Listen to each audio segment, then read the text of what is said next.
proposed by the outgoing NWC to support the Caretaker Committee during the transition period. D. Swearing in of the Caretaker Committee.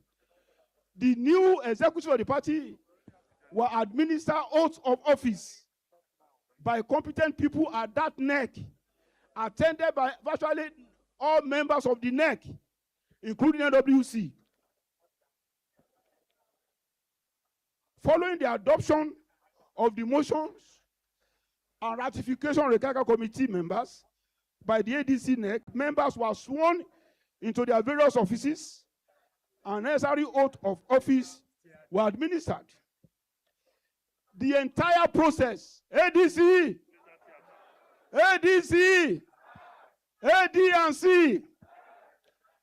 the entire process was observed by INEC officials and NEC members without any objection.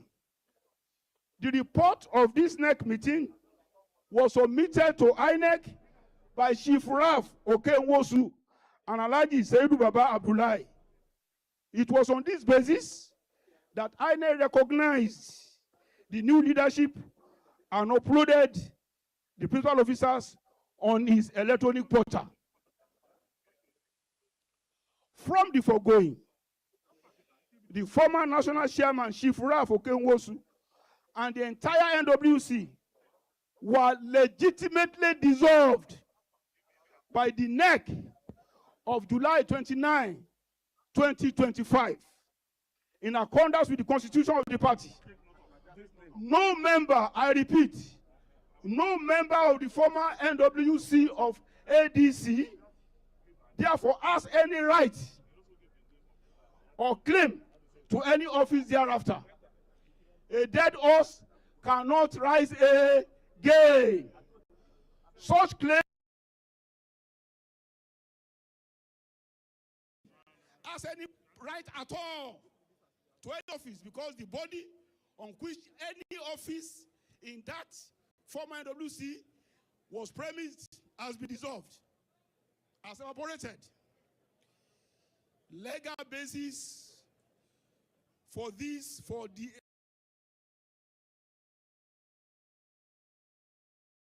this 8th National Convention. It is our as a duty to abide by the 1999 Constitution of the Federal Republic of Nigeria, as amended, and all other laws of the Federation, especially the clear provision of the Electoral Act 2026. The duty of attending and monitoring congresses and convention of political parties is a mandatory one imposed on INEC by the Electoral Act 2026. INEC has no option on its attendance of any congress and convention to which is legitimately invited. This duty is as stated in Section 82, subsection 3 of the Electoral Act, is mandatory and not discriminatory or discretionary. No, it's mandatory. Section 82, subsection 3 of the Electoral Act 2026 states, and I read, I'm quoting that section. Section 82, Section 3 of the 2026 Electoral Act states, the Commission, with or without prior notice of the political party, shall, in capital letters, shall attend and observe any convention, congress, conference, meeting which is convened by a political party for the purpose of A, electing members of executive committees or other governing bodies, B, electing candidates for an election at any level, and C, approving a merger with any registered political party. End of quote. The only duty required of our party, ADC, as a political party, is to give 21-day notice of its congresses or convention to INEC in accordance with Section 81, subsection 1 of the Electoral Act 2026, the ADC gave INEC the required 21 days notice through a December 2025 letter, which was acknowledged by INEC, and we kept on reminding INEC. But I have a copy of the last letter we wrote to INEC. This letter was written by me on March 10, submitted, and was acknowledged by INEC cameramen. INEC acknowledged my notification letter to INEC of all our congresses and convention on 13th of March 2026. 13th of March 2026. 13th of March 2026. I wrote this letter personally. The letter was signed by the chairman and myself. It was delivered on the 12th or thereabout, but it was acknowledged by INEC on the 13th of March 2026.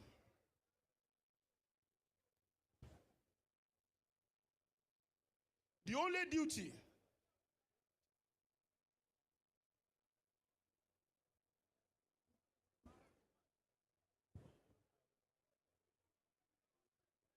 Can we give the National Secretary a round of applause? That is the voice of Egbeni Rauf Aregbesola, channels reporting from Osogbo.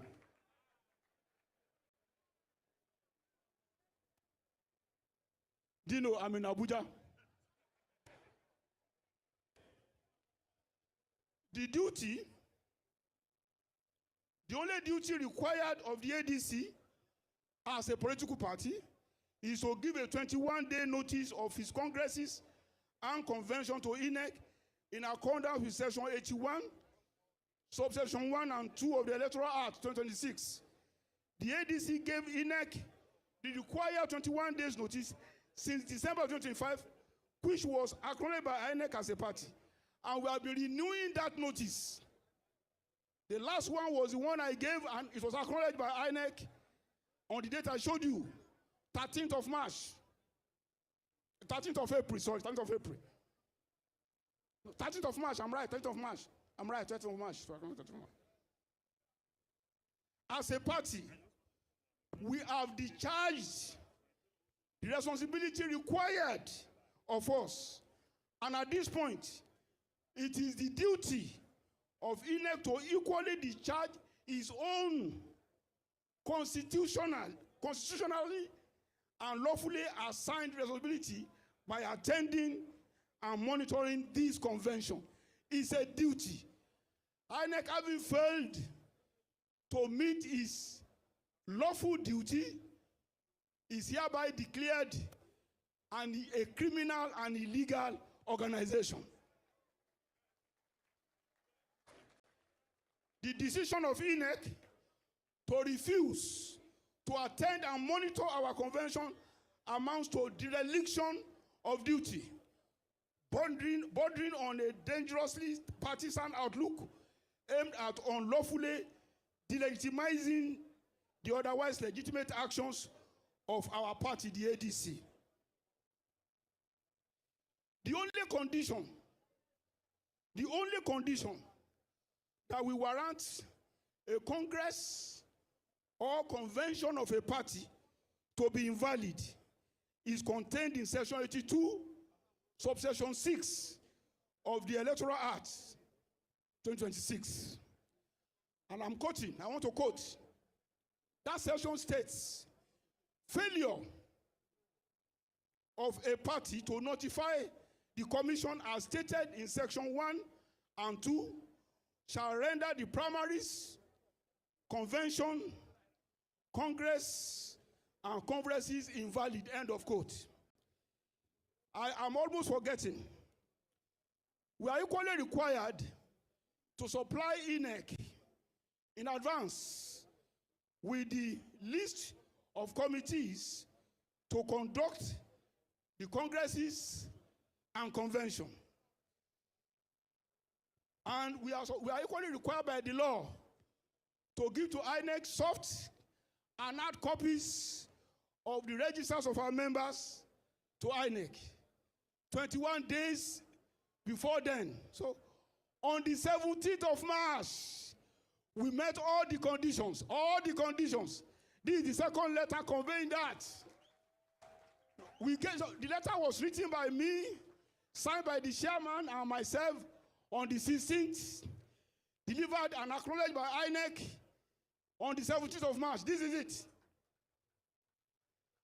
Media, capture it, capture it, capture it. So INEC has no hiding place. Since ADC has already given the required notice, as stated in section 82, subsection 1 and 2, there is no other legitimate ground that INEC can rely on to refuse monitoring our convention, except if INEC, as it has become apparent, is on a voyage to destroy ADC, to pave way for APC to coast to victory without any serious challenge. Hiding under the order of the Court of Appeal, which did not make any reference to attending and monitoring ADC convention, amounts to INEC assuming the role of a court, which is not. We wish to remind INEC that ADC remains a registered political party with registered members and structures from the polling unit level up to the national level. ADC has not been proscribed by any law in Nigeria or court order. It therefore has the right to continue to undertake its legitimate functions under the law. We are seriously concerned with the attitude of INEC treating the ADC as a party that has been proscribed and therefore does not exist. It is false, it is wrong, it is unconstitutional, it is bad. ADC! ADC! ADC! Let's freshen a bit. ADC, now we be yoga. ADC, now we be yoga. All other party, now so yeah. All other party, now so yeah.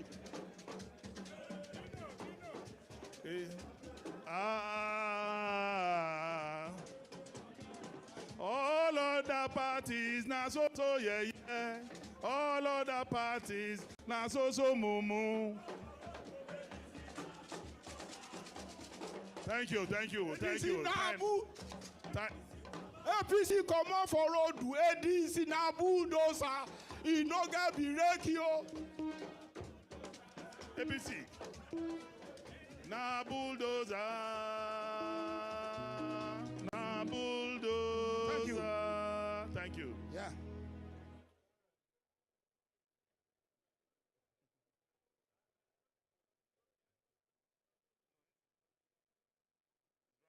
We wish to once again draw INEC's attention to the fact that the steps they have taken to remove the names of our officers from his portal and subsequent refusal to attend and monitor ADC's convention taking place here today, purportedly relying on the ruling of the Court of Appeal, is a deliberate conjecture that was neither stated in the Court of Appeal's ruling nor contemplated by it.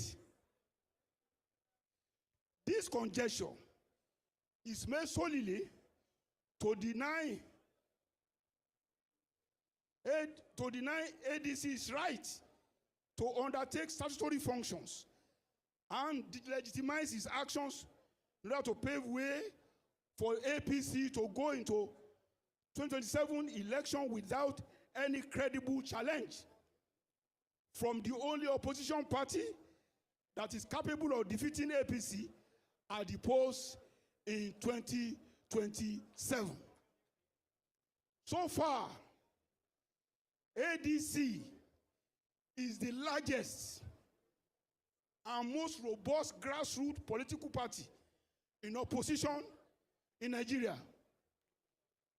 populated by major political gladiators who are poised to defeat the APC in the next round of election. It is obvious that the APC is jittery in spite of its boasting of having 31 governors in their party. INEC has become a willing accomplice of the APC's government and has embarked on a diabolical asset job of ensuring that APC is the only party on the ballot paper come 2027. Our party will use all legitimate means to resist this. ADC, are we ready or not? Once again, are we ready or not? Are we ready or not? We hereby call on the international community and our patriots to take special interest in the evolving anti-democratic actions of the APC, and more particularly, INEC's abandonment of its role as an unbiased, neutral umpire. Nigeria has gone through similar anti-democratic plots from some governments in the past, and Nigerians stood up to them, and those plots collapsed into a pack of cards. This attempt to, as initiated by APC and fueled by INEC, will collapse like a pile of cards, and Nigerians will take back their country. National Secretariat. The ADC on November 17, 2025, opened and moved to its new headquarters at 21 Adetokunbo Ademola Crescent, Wuse 2, Abuja, the Federal Capital Territory. It has since become a beehive of activities from which the party's rescue mission is being coordinated. Constitution review. The constitution of the ADC has been reviewed with buy-in not only from the members of the party, but also from the general public, whose mandate ADC seeks in various elections. In this, we aim to advance some of our core values, including being inclusive, receptive, and representative. The review also aims at strengthening internal democracy, enhancing accountability, and empowering youth, women, and the physically challenged, and the elderly. The reviewed constitution is hereby presented to the National Convention for ratification, approval, and adoption. The legal team will do the needful on that. Membership mobilization, revalidation, and registration. The party has been engaged in a massive membership mobilization, revalidation, and registration drive. This was launched formally on February 12, 2026. It is a hybrid program combining physical and electronic registration, with the proviso that all those registering or revalidating their members must register their names in the war registers provided by the party. ADC policy and manifesto.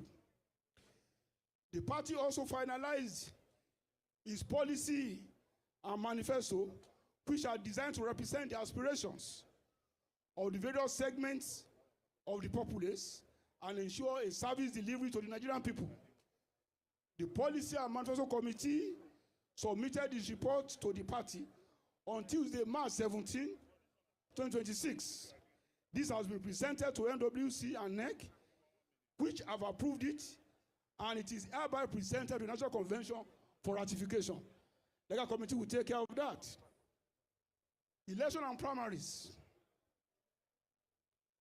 Our party participated in the November 25 Anambra State gubernatorial elections and the February 26 Federal Capital Territory local government elections. We were not victorious for various reasons, including the fact that our opponents employed the power of incumbency, monetization, of the electoral process and misuse of state power. On our side, we suffered from poor funding and the general non-readiness of our emerging structures. However, we have learned from these lessons and are ready for the Ekiti, for the forthcoming Ekiti and Osun State's gubernatorial elections. Multi-party summit. Our party has had talks with various political parties in the country that share its vision of a new country built on welfare and security of its citizens and social justice for all. These include the People's Democratic Party, the ones being led by Turaki, the Social Democratic Party, SDP, the New Nigeria People's Party, NPP, and the People's Redemption Party. A follow-up joint press conference of opposition parties was held in Abuja on February 26, 2026. The theme of that conference was the state of the nation. A multi-party summit is being planned for a broader engagement of all opposition parties on the imperative of a united opposition front for the 2027 election. Persecution of opposition. Persecution of opposition. It is very sad and disheartening that the ruling party and its administration has resorted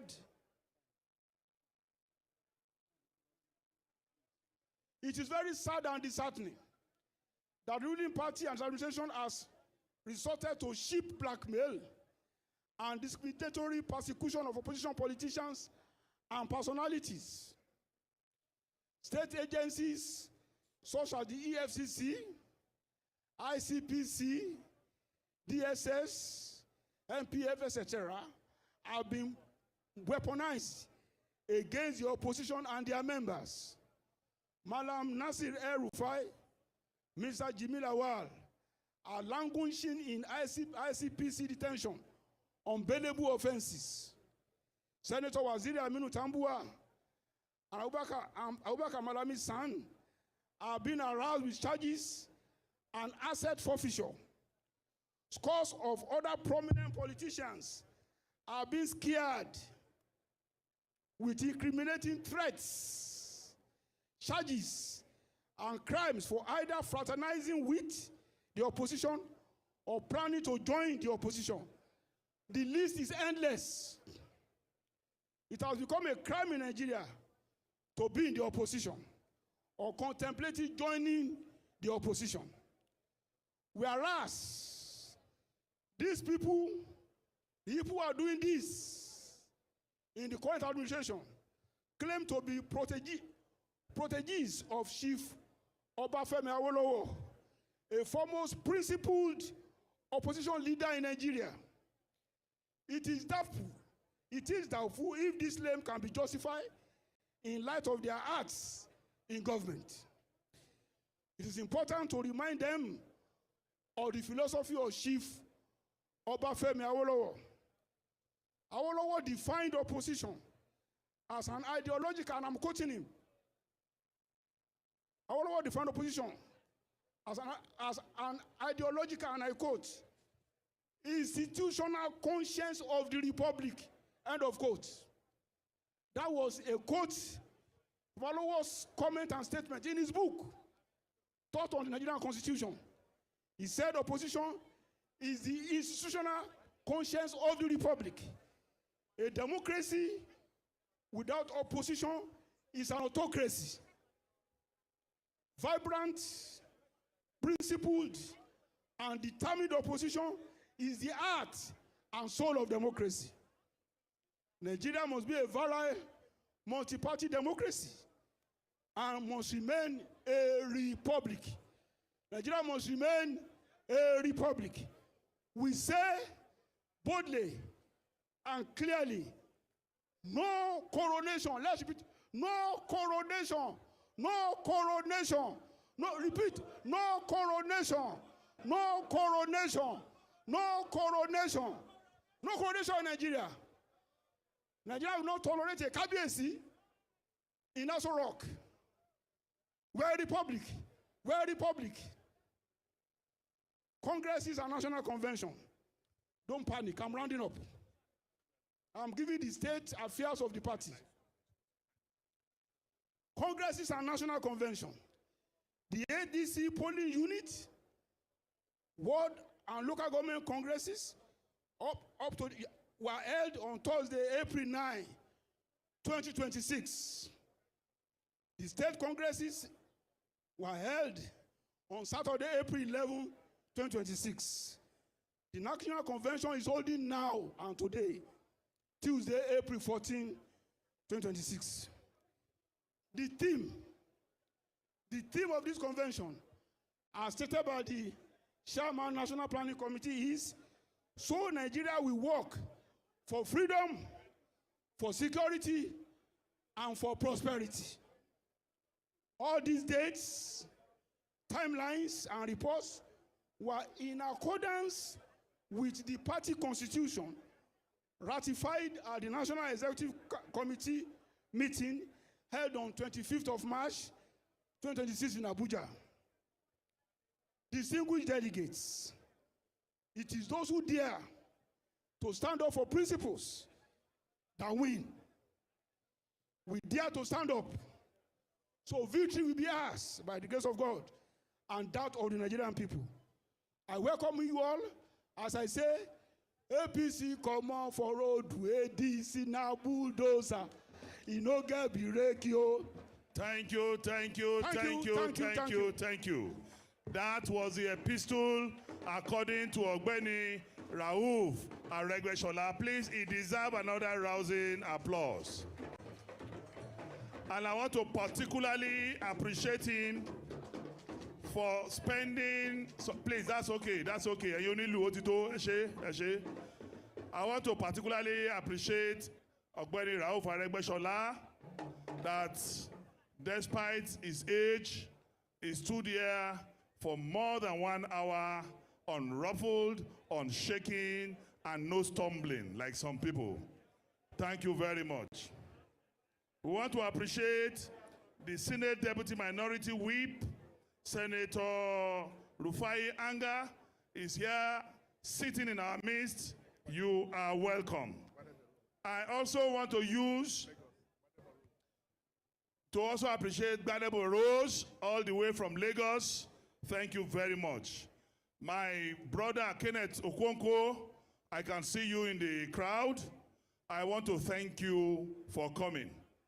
Ladies and gentlemen, I am announcing to us, like we have just seen in the news, our leader, our brother that is being oppressed by the APC government, Malam Nasiru El-Rufai, has been granted bail.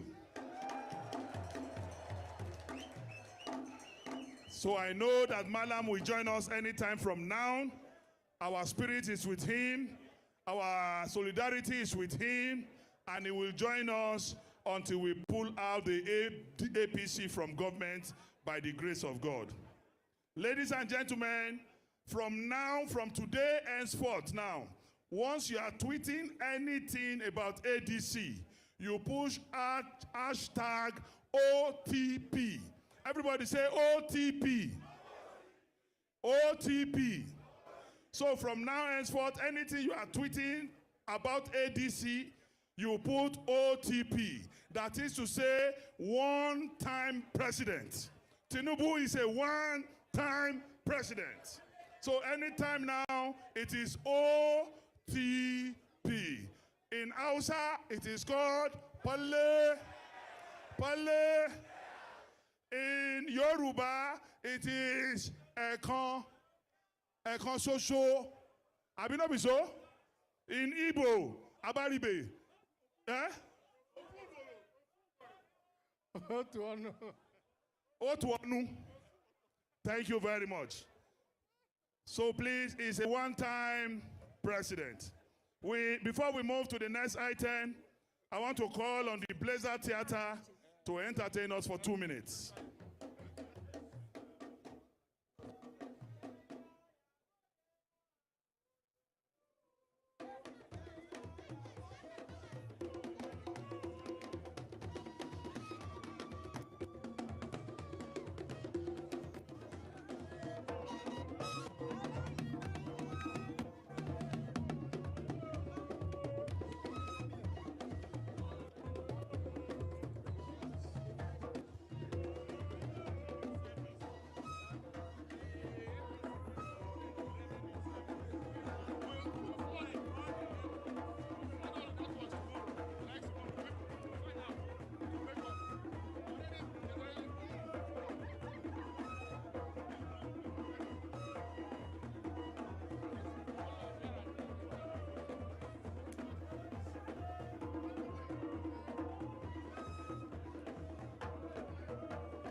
Wind up, wind up, wind up, wind up.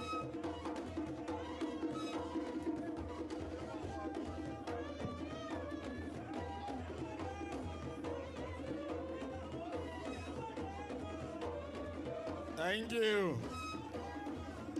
Thank you. Thank you, thank you, thank you. Please, can we give them a round of applause? Thank you. Thank you, thank you. Please, as they are going, drummers, follow them, follow them. Your tenancy agreement have expired. Thank you very much. Thank you. Just as many as they follow them, they go like that.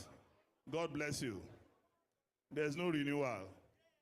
Ladies and gentlemen, it is time for us to make some few speeches. But we want to say that democracy is no longer government of the people, by the people, and for the people in Nigeria.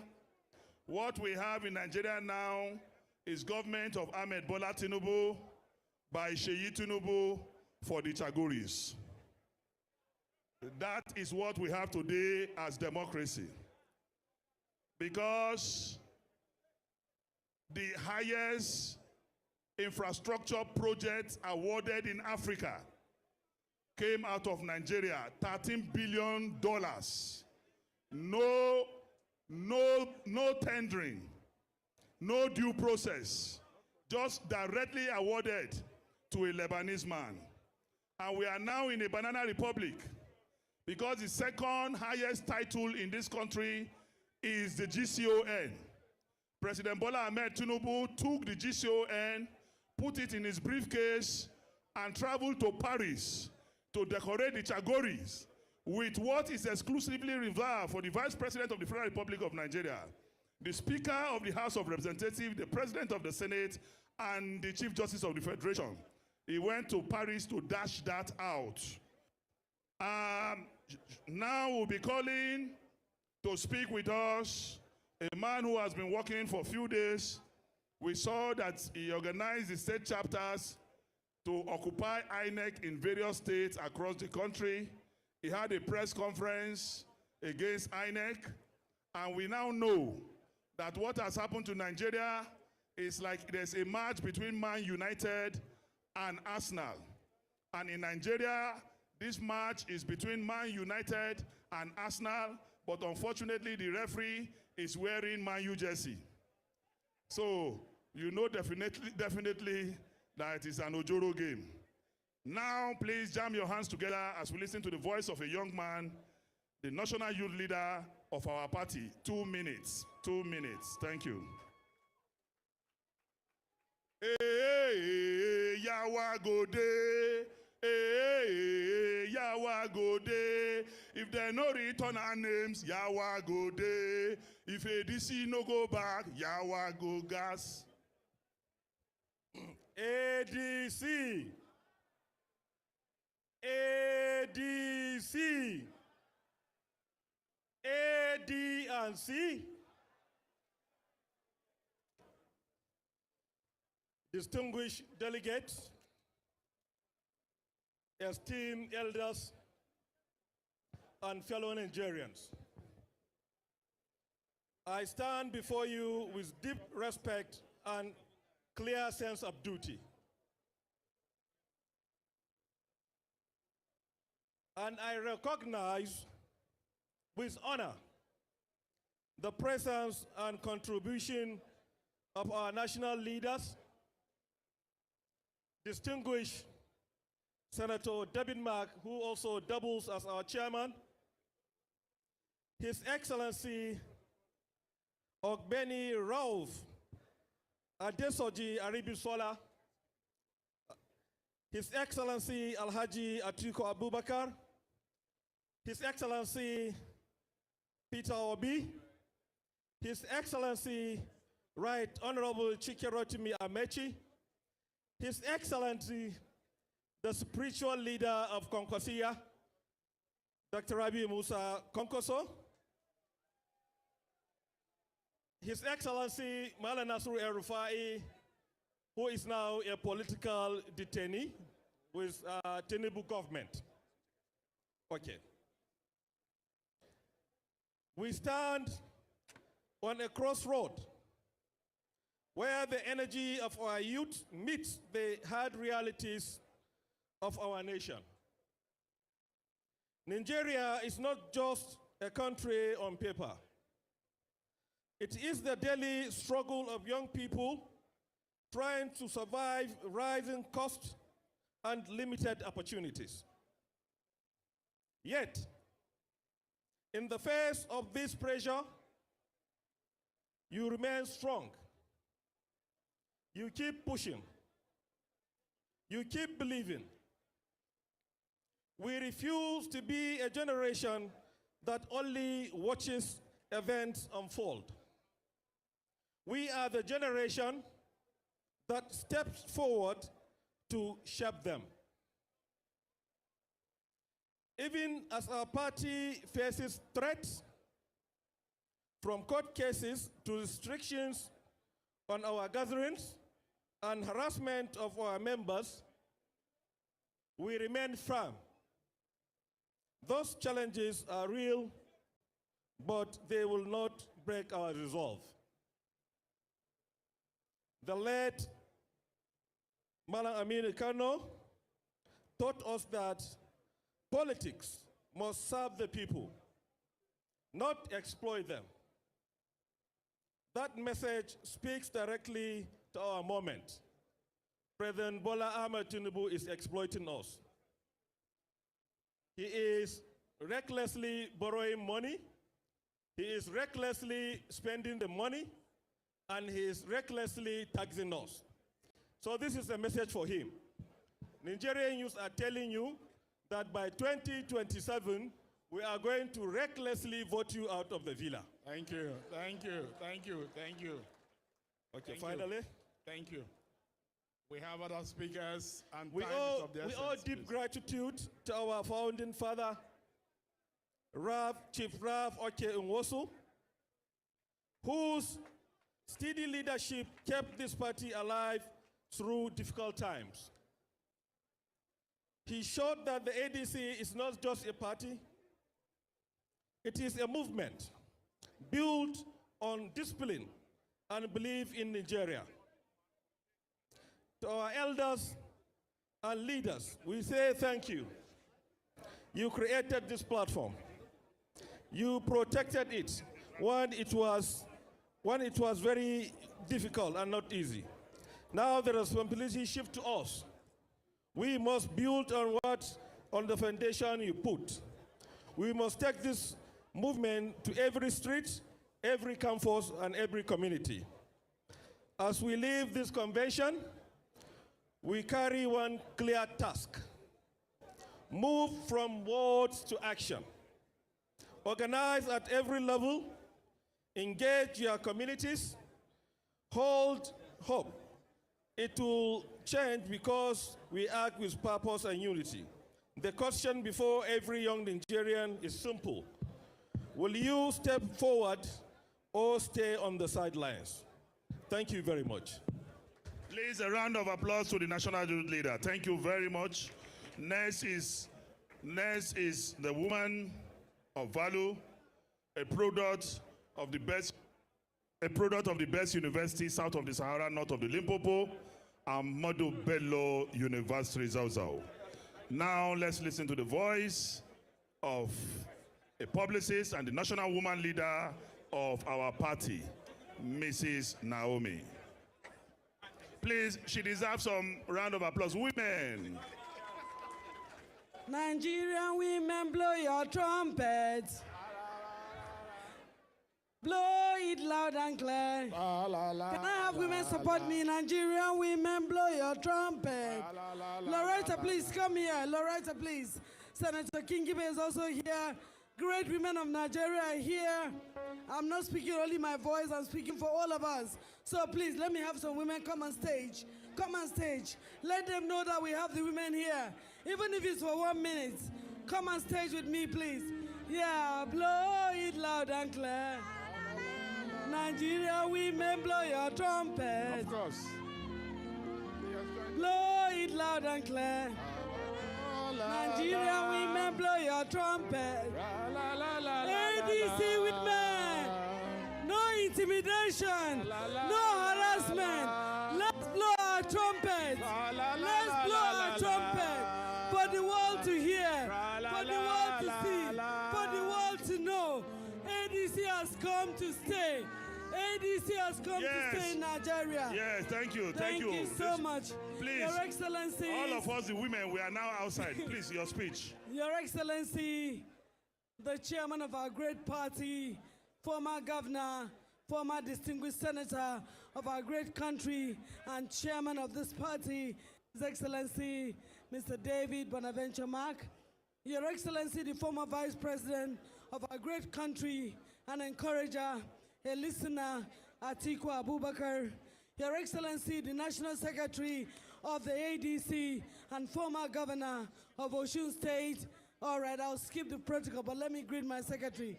His Excellency Honorable Ralph Arebgashala, Your Excellency the former Governor Amechi, Your Excellency Peter Obi, Your Excellency Kwankwaso, Your Excellency Tambual, who gave me this muffler this morning, Your Excellencies, all very distinguished guests that are seated here, former senators, former members of House of Reps. Please, Dino, please. No, please, no protocol. We have asked everybody, no protocol. Okay. Let me skip all the protocol. Leader of ADC Gombe State, Barrister Umar, former senator, and all the people of Nigeria. ADC! ADC! ADC! I'm standing here on behalf of all the beautiful women of Nigeria, on behalf of all the women of ADC. We are standing to take our place and lend our voice. Our voices must be heard. We must be given our place in the political space of Nigeria. No intimidation, no harassment, no anything that will stop us from making this party take over government in the year 2027 by the grace of God. We have all it takes. We have our leaders, competent and fearless leaders, headed by His Excellency David Mark. We have people that are ready to fight for this government and take over. We, the women of Nigeria, we promise we are ready. We are able. No harassment, no intimidation. Nothing can stop us from taking the place of our children, our grandchildren. They must have a Nigeria of their own. Nigeria belongs to you. It belongs to me. I have the right to vote and be voted for. ADC is unstoppable. ADC is unstoppable. We are unlimited. Nigerian women are unstoppable. Let's take over. Go out and contest. Take your places. And the Nigerian men, thank you so much for supporting us. Please, in your various states, support every woman. Give us a chance. Give us opportunity. Let us contest. Give us those seats. We are not taking over your own. We are just taking our place to help this country grow. Amen. Without the women, no nation can grow. Without our voice, no nation can grow. We love you all. We support you all. ADC love you. And we're going to do our best. The people of Gombe, I love you. My leader, I love you. Senator Dina Malaya, it's not okay the way you're harassing her. Please apologize to her. No, it's not okay. Please apologize to her. Please, can we give the National Woman Leader a round of applause? Thank you. She has spoken on behalf of all of us women. Thank you. I am also one of them. Thank you. We thank the National Woman Leader and all the women that came out. You have made us proud. Please, can we all together give them a round of applause? Please.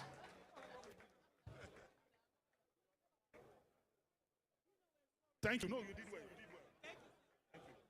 Thank you very much. If you agree with me that they spoke eloquently and they spoke on behalf of all the women, including we, the friends of the women, please clap for them again. Thank you so much. Woman leaders, I've forgotten something. A woman leader has forgotten something. Woman leader, they say your second eye is here. Thank you. Next on the list is another leader, another very respected woman, a voice of the Talakawas, a voice of the oppressed, and a voice of the poor in the Federal Republic of Nigeria. Please, I want to appeal to people who will be speaking. There is order in this program, and this party is a party of order. Nobody should please grab the microphone, please, because we are live, and we want our elections to be televised live. And if we paid for some particular hours, if we don't meet it, then we have wasted the time. Thank you. So please, can we clap our hands together for Ajia Najatu? Thank you very much. God bless you. There is only one of her. And if you doubt me, just listen to this woman speak. Hajia. I seek refuge in Allah against Satan the accursed. May the peace of Allah and blessings be upon this gathering. Now? Hello? Can you hear me now?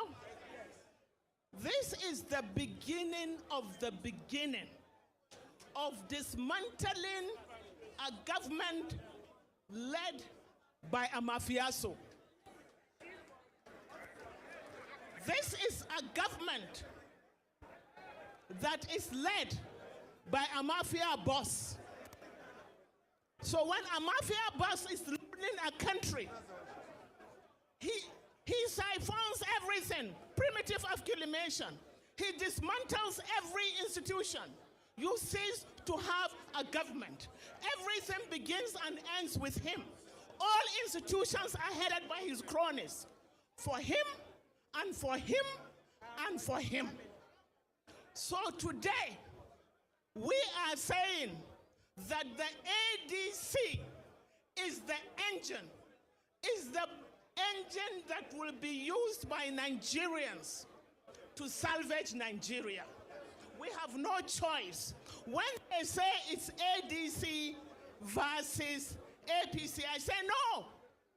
You are trivializing the issue. It's ADC. Nigerians are all in ADC. So it's Nigerians versus the mafioso. The mafioso have no empathy, they have no scruples, they have no mercy. So if you want to live another day, you have to join this ship that will grind and obliterate and with everything that you have. Everything that we have will put it in place to dismantle this misrule in our country, because we don't have a choice. We don't have another country. This is the only country that we have, and we refuse to be enslaved in our own countries. We have refused to be subservient to this misrule. It takes courage to get justice. Anyone that is afraid of fighting for justice should go. We are here, our blood and our flesh is for justice, and we intend to fight for justice. ADC. Arise. Arise, Nigerians, and fight for your rights. It's our right, it's our constitution. We have to defend it. Thank you. Thank you. Thank you. Thank you very much, Ajia Najatu. Next is another voice of a woman of honor, former member of the House of Representatives, former Nigerian ambassador, distinguished activist and civil rights leader, Honorable Ambassador Nkoyo. Please, let's give her a round of applause. Please, now that you have dropped the ballot boxes, can you please retreat? Please. Thank you. Everybody just follow Honorable Chile. As he's moving, just follow him. Thank you.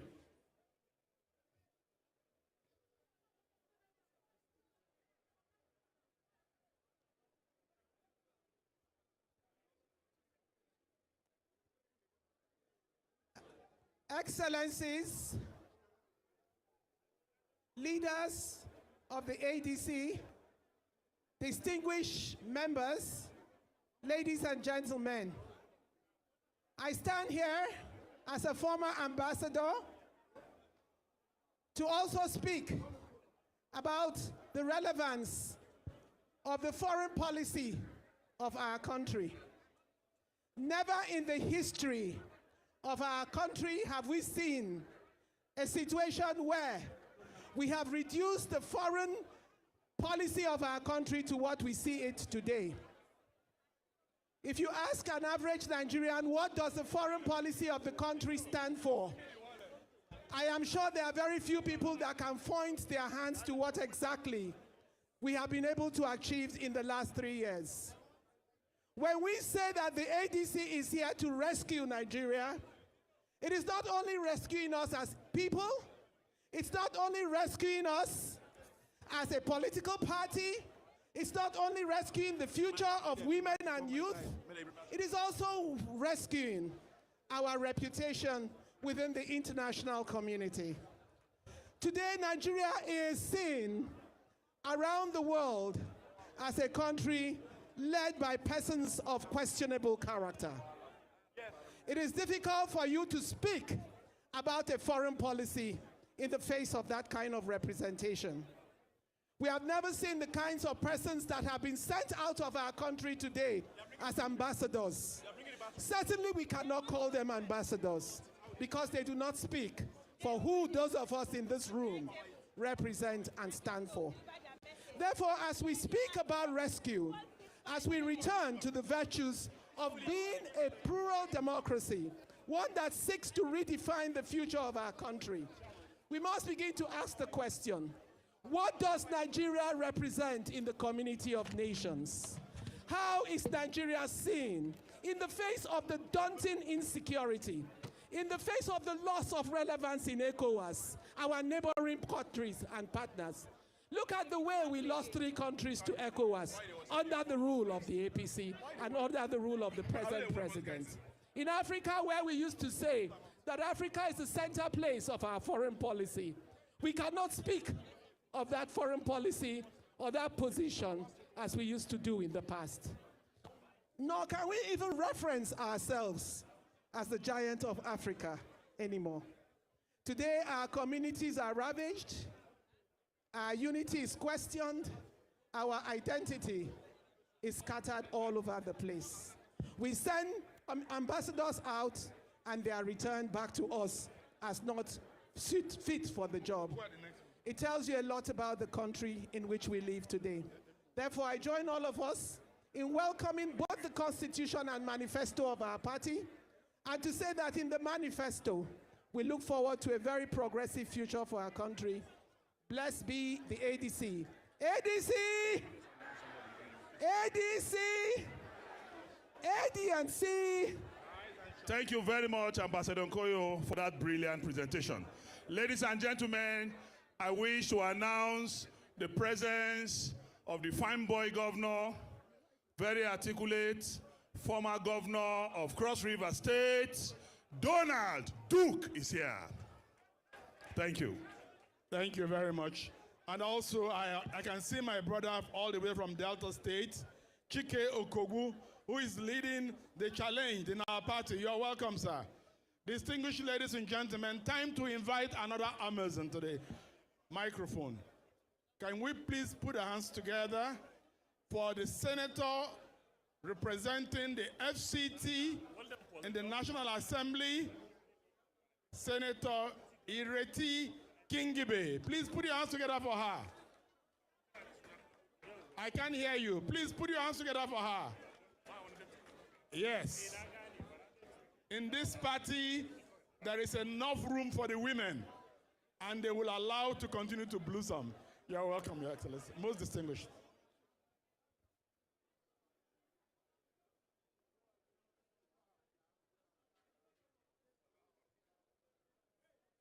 The National Chairman, Senator David Mark, and National Secretary, Ogbeni Ralph Aragbeshola, His Excellency, the former Vice President of Nigeria, Atiku Abubakar, the former Governor of Anambra State and my leader, Peter Obi, His Excellency Governor Chibuike Amechi, the former Governor of Rivers State, His Excellency Governor Kwankwaso, the former governor, I will finish it, of all my distinguished colleagues and my honorable members of the House and all other protocols duly observed. Thank you very much.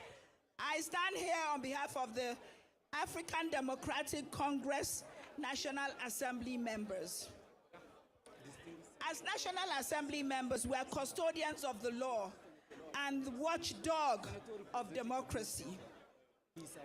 We may not be many, 10 senators and 25 House of Rep members, but we have stood steadfast and resolute with this great party, the African Democratic Congress. The well-being of a people is how a government is judged. This government, we have been faced with unprecedented insecurity, no light, no food, erratic telecommunication, no medical care. In fact, a country clearly in meltdown. And that country is clearly not with the people. It is obvious that those of us in the African Democratic Congress are the true representatives of the people. We stand with them, we support them, and we are here to rescue them.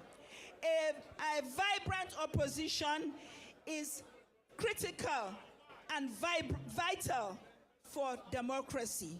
You cannot play football by yourself. So I call on everybody here, I welcome you, and I commend you for standing in spite of all odds. The National Assembly members have been intimidated, harassed, but we are still here. And we will all work together and move on to victory. ADC, arise. Thank you very much, please. That's Senator Ireti Kingibe representing the FCT. Next, we have Honorable Afam Ogere to speak for the House of Representatives. Please. Quickly, Honorable. Your Excellencies, leaders. Please, I'm sorry, sir. No protocol. The protocol for this program have been established already. Thank you. Dear delegates, my name is Honorable Victor Afamogene, leader of the ADC caucus in the House of Representatives. Give me somebody. Besides the media, the civil society, and professional associations such as the NBA, the main group that ought to hold government accountable to the people is the National Assembly.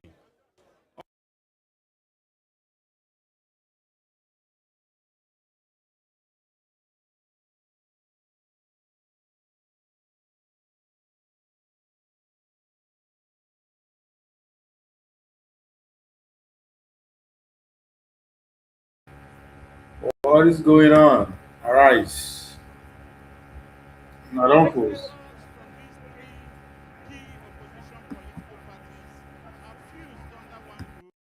The African Democratic Congress. And despite our numbers, we sure are not going to make it easy for the sitting government from now henceforth. It is not about numbers, it is about the strident shrills of your voices. And that we even started yesterday with our first major press conference, which called not just for the removal, but the prosecution of the INEC chairman.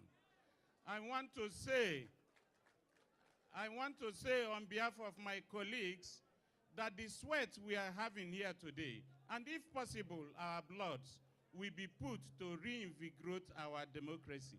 Amen. I want to also say that we cannot have a commander-in-chief who is rather turning to a monarch-in-chief.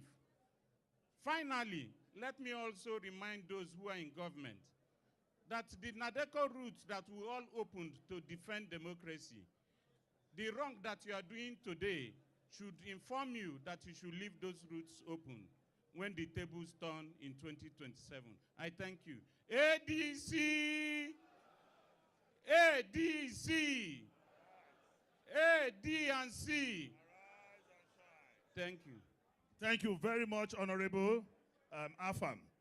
Now next is to listen to the words of wisdom, the words of knowledge from our father and grandfather, a man who is over 80, looking 60, former governor of Edo State, former chairman of the late APC, Governor Odige Oyegun. Round of applause.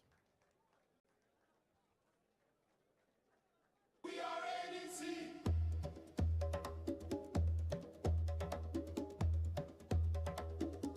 We are APC. Arise. No. Did I say APC? No. Sir, don't worry. Just say, Awuz Billah Min Shaitan Rajim. The devil is a liar. I think I need to drink some strong purgative to It's get okay, that sir. out of my system. Thank you, sir. ADC. All right. It sounds different. Very, very different. ADC. Arise and shine, Nigeria. That sounds better. Well, the last but one speaker said she was speaking for the Senate. The last speaker said she was speaking for the House of Rep. I am speaking for people in the departure lounge. You didn't appreciate that? Or you think I'm joking? Why am I saying that? I am truly pleased today. For those of us, I think they are waiting in expectation. Why am I pleased?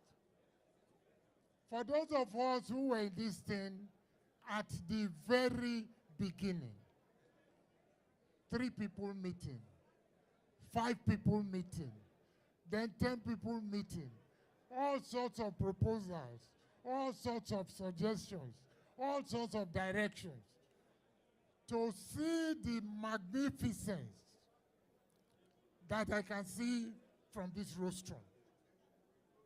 The beauty of the crowd, the dignity of the people, the status of the people who are here today, the passion, the determination in the faces.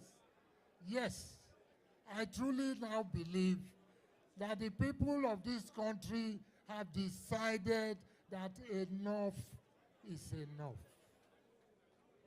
Enough is enough. For those who speak pidgin, the translation is, our mumu, he don't do. He want too much self. So, I am pleased today. It's one of the most exciting days and events I could have attended. I can see the light at the end of the tunnel. My prayer is that I will be with you and will be, those of my age, will be with you to enjoy the beauty of that light. Our chairman reminded us that we are the largest black nation on the face of this earth. God designed that for a purpose. But see what we have done to it. We are one of the best endowed nations on the face of this earth. God designed that for a purpose. But see what we have done with it. And so I am so thrilled. I look at our chairman. I look at the leaders around him. And I say, thank God, we are ready for this struggle. Thank God, we are ready to move into. We are ready to take over Aso Rock. And it's not going to be business as usual. I want everybody to know that, because they keep accusing us, oh, John, you were a part of them. They mention names. Look at the Christian faith. when God wanted to plant Christianity, whom did he take?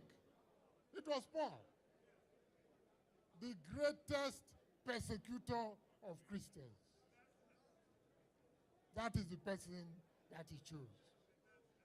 So, Benin people say, whenever you wake up, that is the morning. That is your morning. So let us go into this fight. Let us go into this struggle, not looking at the past, but deciding that from the day we come into office, every person's actions must have consequence. You do well, you are rewarded. You do badly, the whole world must know that you have done badly. So I want to thank you. Let me not take more than my 2 minutes. I want to assure you that we are already en route to the villa. Thank you. And may God give us the courage thereafter. May God give us the courage thereafter. I will repeat it a third time. May God do what is necessary, give us the courage to do what is necessary to salvage this long-suffering nation. God bless you all. Thank you very much. Thank you very much. That was the voice of our elder, the former governor of Edo State, and the former chairman of the Satanic Party. Yes, sir. And just before you introduce the next speaker, I saw my brother and friend, and I was so surprised to see him walk in majestically just a few minutes ago, because I know him to be a party man of Yesom Wike. But I use this opportunity to announce my brother, my bosom friend, and my colleague in the Senate, Senator Nazif from Bauchi is in the hall. You are welcome. Thank you. Just a little prayer for our daddy, Chief Oyegu. No more bullets shall come near your compound in Benin. Say amen. No more bullets shall locate you. Say amen. We will arise and we will all shine. Distinguished ladies and gentlemen, we are running very late, so we are beginning to wind up because we have a few activities that must be conducted before this Congress is called to a close.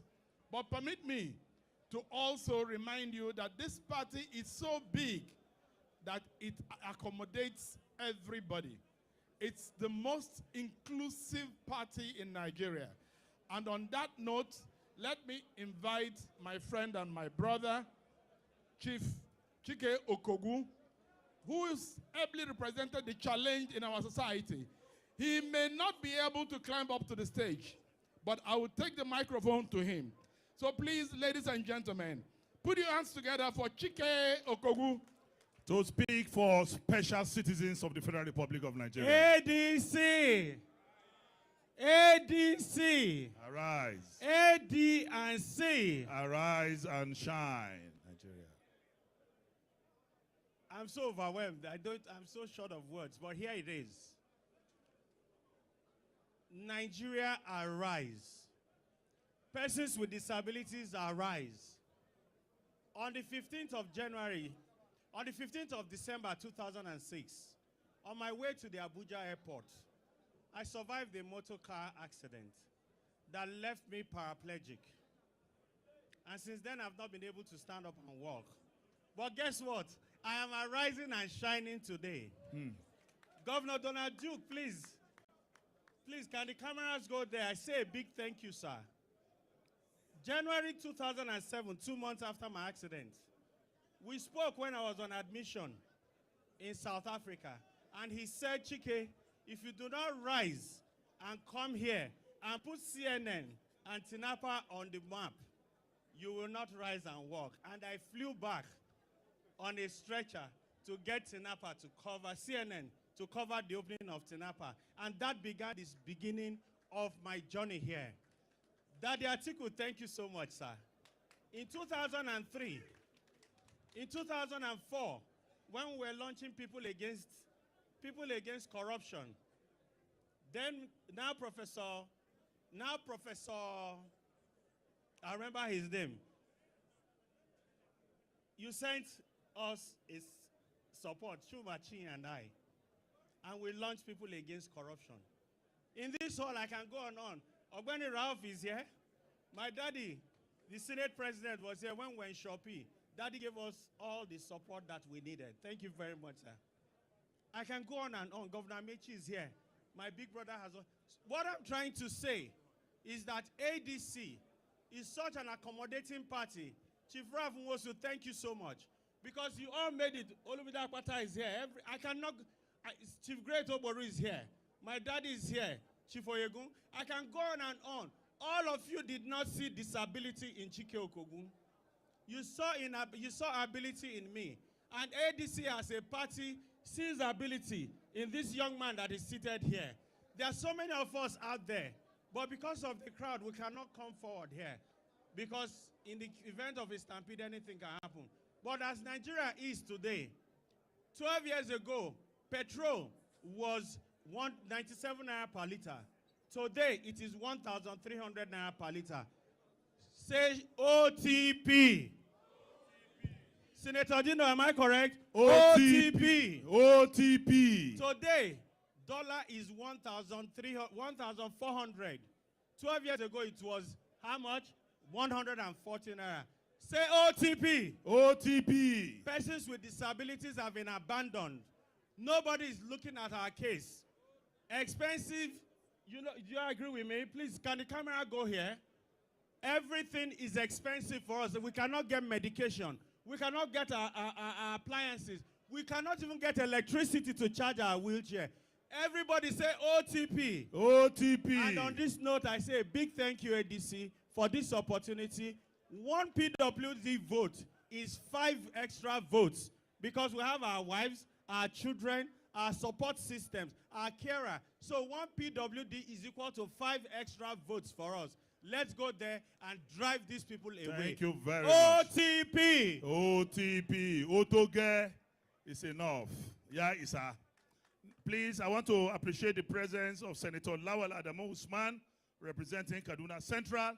And I personally want to appreciate one man who has been very supportive to this party.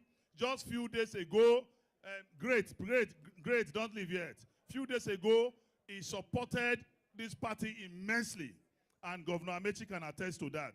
We want to thank you, Great Ogboru, for your support for the party, and he is here live and direct. God bless you. Without wasting much of our time, we quickly want to call on Alhaji Lawal Batagarawa to speak for the Northwest for 1 minute. Thank you. Please let us give him a round of applause. It's our big uncle.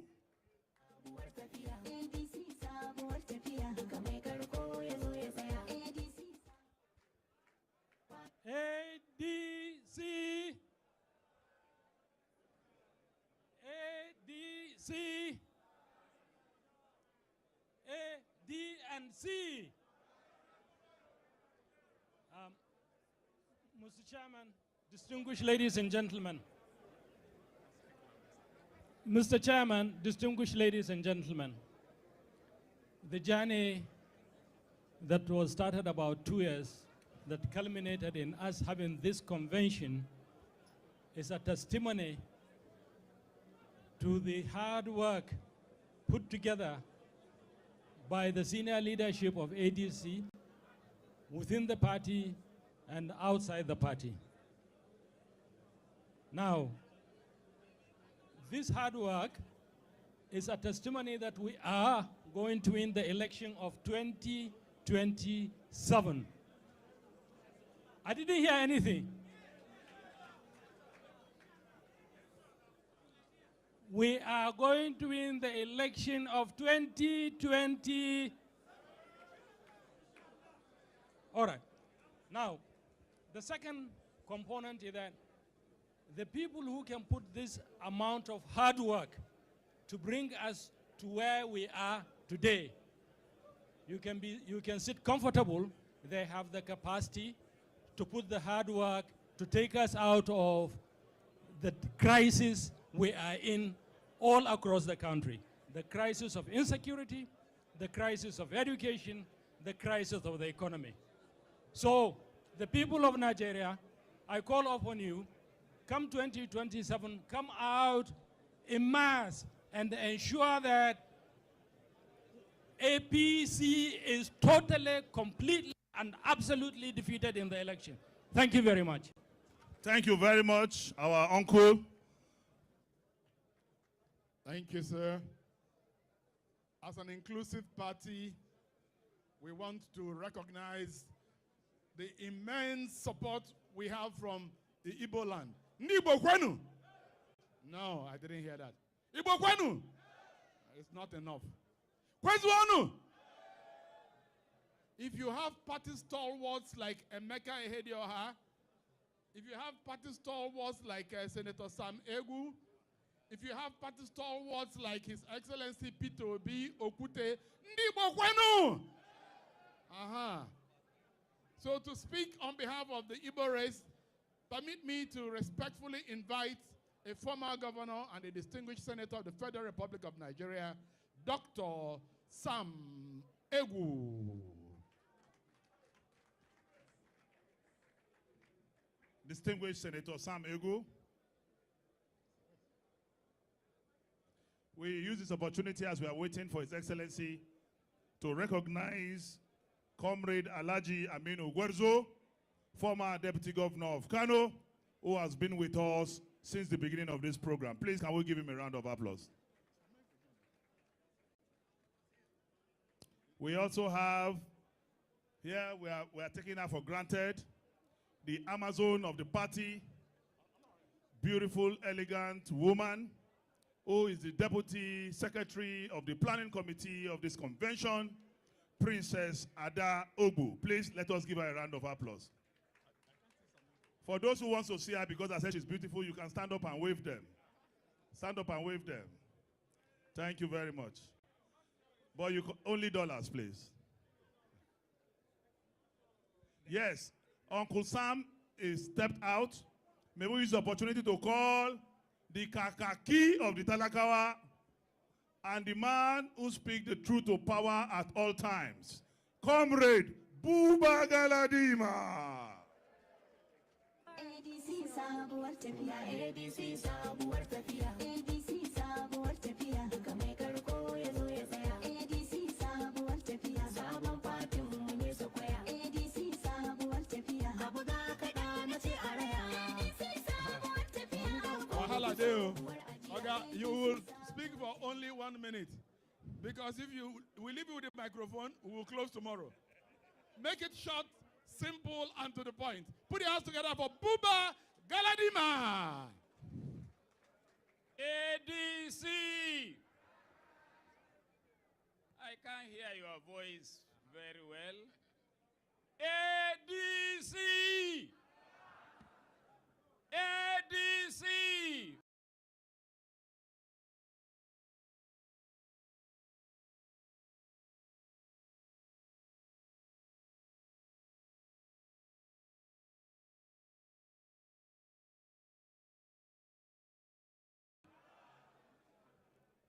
Well, I want to stand on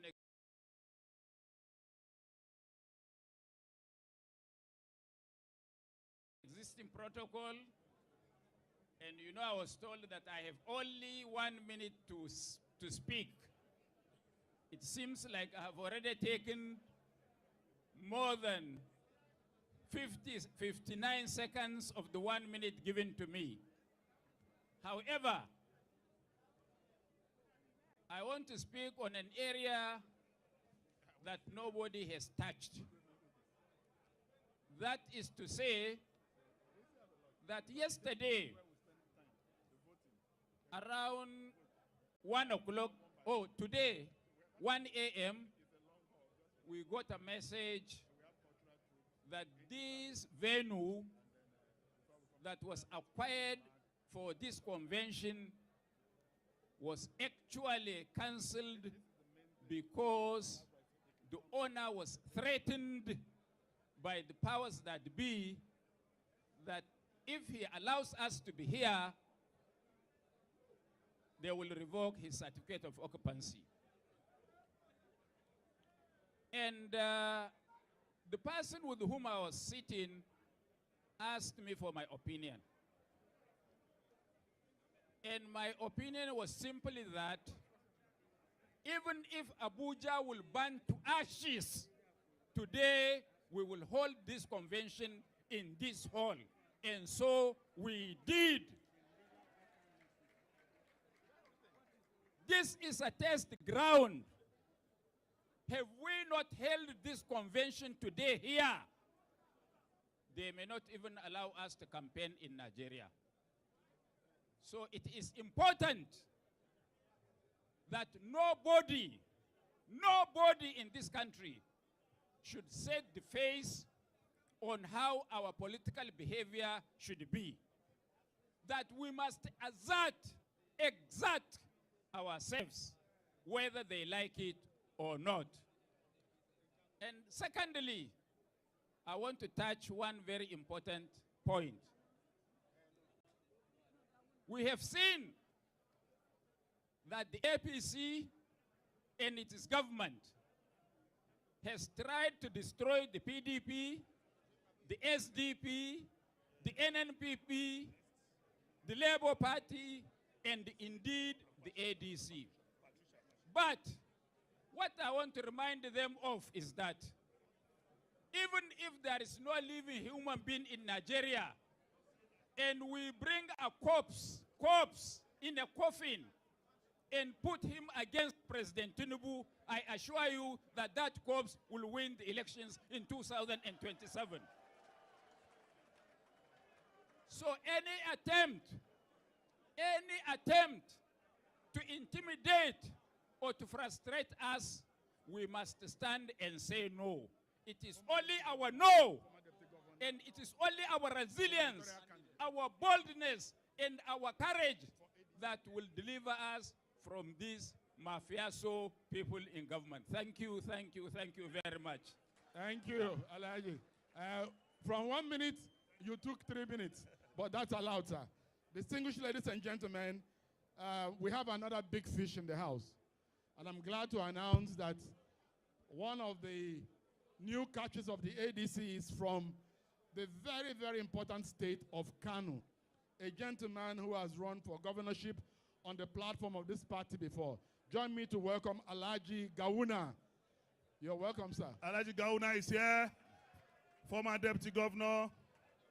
We also have Senator Khalid Ibrahim from Soba, from Zone C in Kaduna, and my brother, and by the grace of God, the next governor of Kaduna State, Honorable Isa Ashiru, is also here in the hall. Thank you very much. So while we're at it, I understand that we can now give a voice to the Southeast. And the former governor of Imo State, Chief Achike Udenwa, I understand is here. Are you here, sir? Yes, please. Please put your hands together for Chief Achike Udenwa. Class of 99 is a colleague of Bola Ahmed Tinubu. Never say die.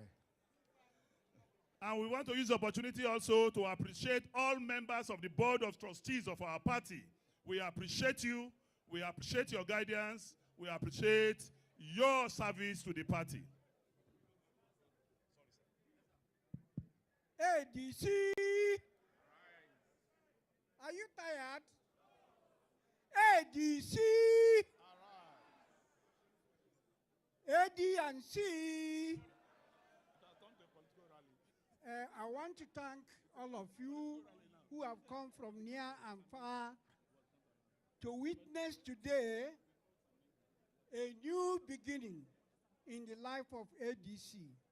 ADC is not a new party, but now we are taking the next step. Nobody is going to stop us. Every attempt to stop us, we fail. Whether by INEC or any of their collaborators, they will never succeed. I bring you very, very brotherly greetings from the Southeast and assure you that the Southeast is completely with ADC. Come to the Southeast, you will know that ADC is the reigning party in the Southeast today. We will continue to support this party and we will make sure that victory will be our own come next year. Thank you. Thank you. Thank you very much. Thank you, sir, Your Excellency. Let me quickly invite another vibrant leader amongst our women folk. Senator Patricia Akwashike, the one and only from Nasarawa State. Please put your hands together for her. Senator Akwashike. Thank you very much. That is the former...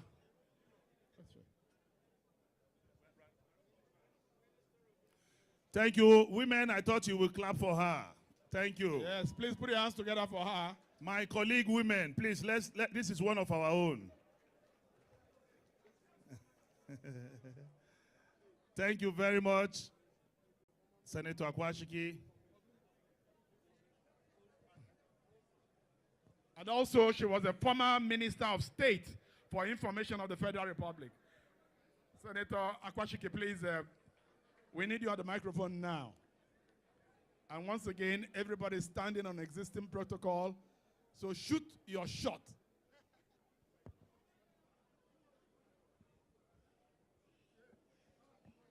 The chairman of our great party, ADC,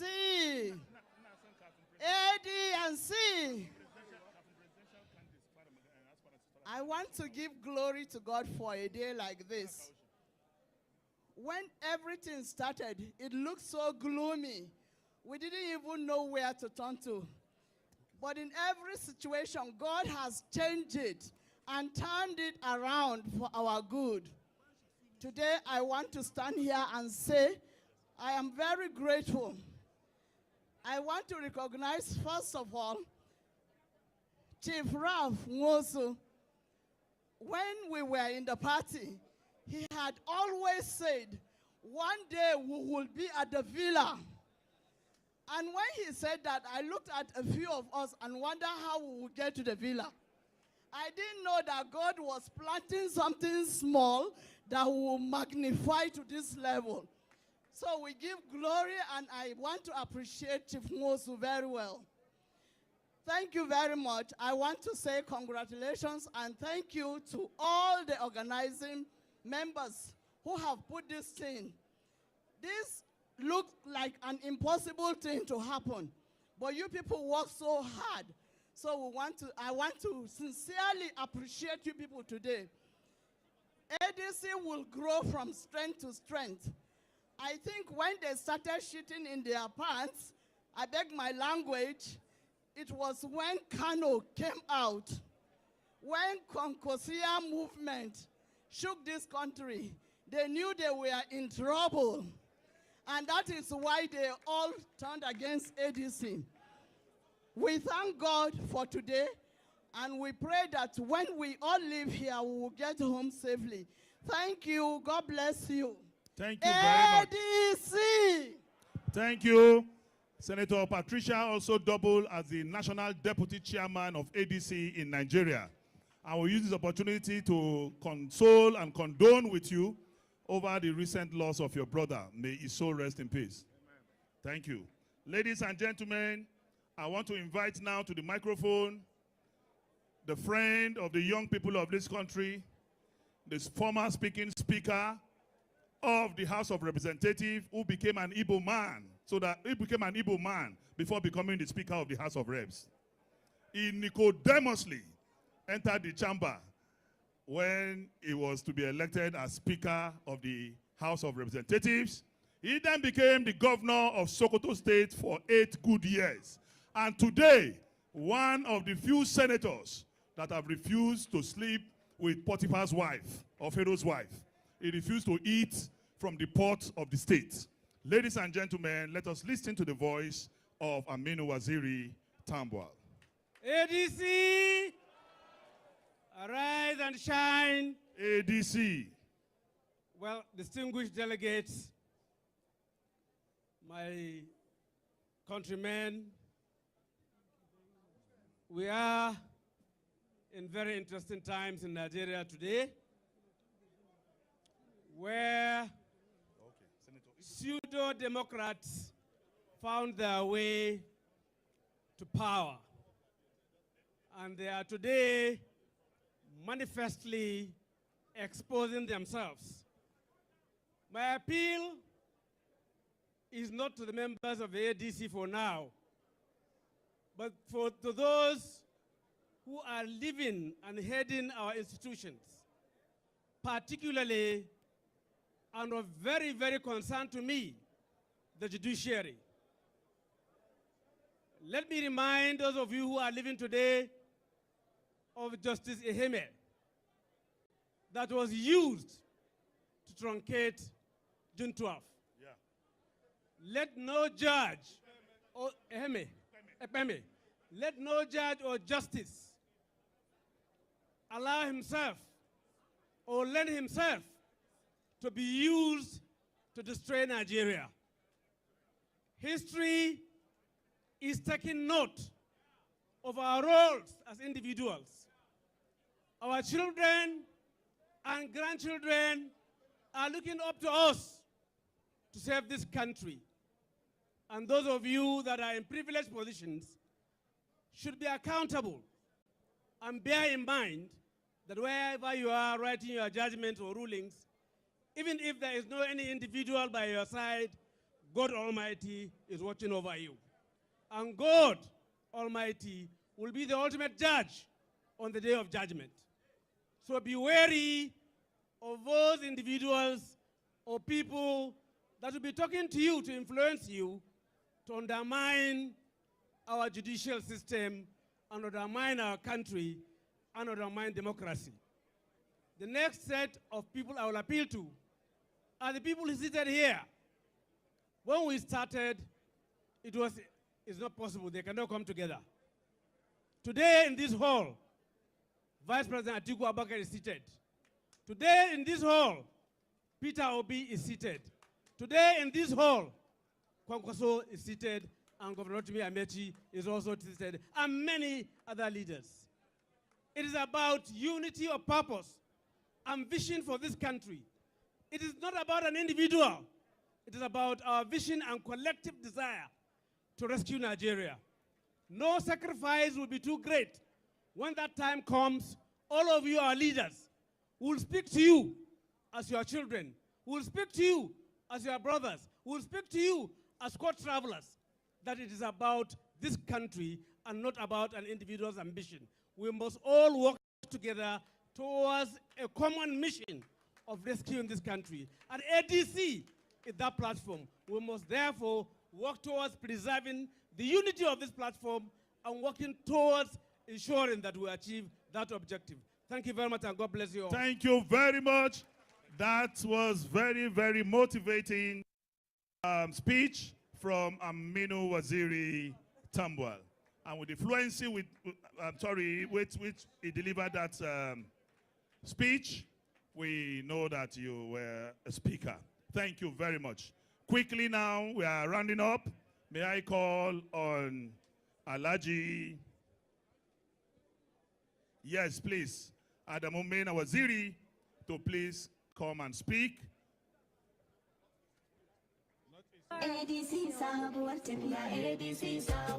He's speaking for the Northeast. Thank you. And we are using the opportunity to also appreciate our leader who left because he had an emergency.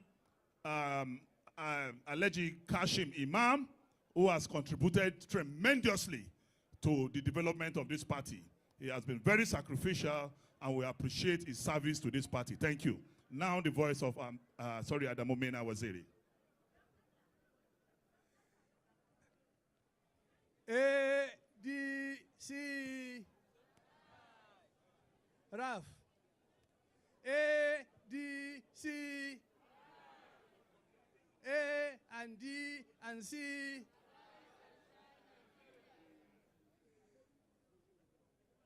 Let me recall my studies when I was in the university. where I read political science and quote as follows. John F. Kennedy said, if you make peaceful change impossible, you are creating room for violent change. Within the last few months, people in authority acting and on behalf of us are making political participation by ADC, by Labour Party, by NNPP, the new party NDC impossible.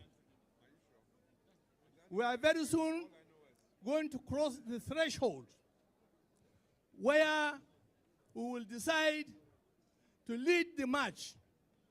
Come rain, come sunshine. Change must take place in this country. At that point in time, again, John F. Kennedy said, don't ask what you can do for yourself, ask what you can do for Nigeria. All of us, here and outside, must make the decision that the situation is untenable, is unsustainable, and we must change it. Let the young men, the young women, those who have their boarding passes in their hands, those who are about to take their boarding passes, take the message loud and clear. ADC must survive peacefully or otherwise. ADC, A and D and C, arise and shine. Thank you. Thank you very much. Those who make peaceful change impossible make violent change inevitable. Quote from our leader is. Quickly, before we move to the last three speakers, I want to call Chairman Emeritus.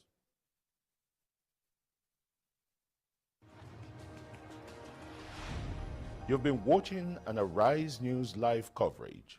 We're now returning to normal programming.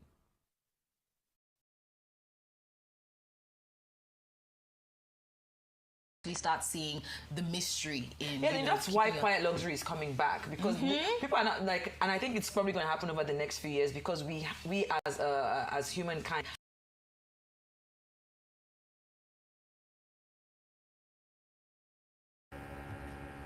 These hustlers. So how is the convention going? I don't know. It looks to me, I think PDP convention has more flair than this.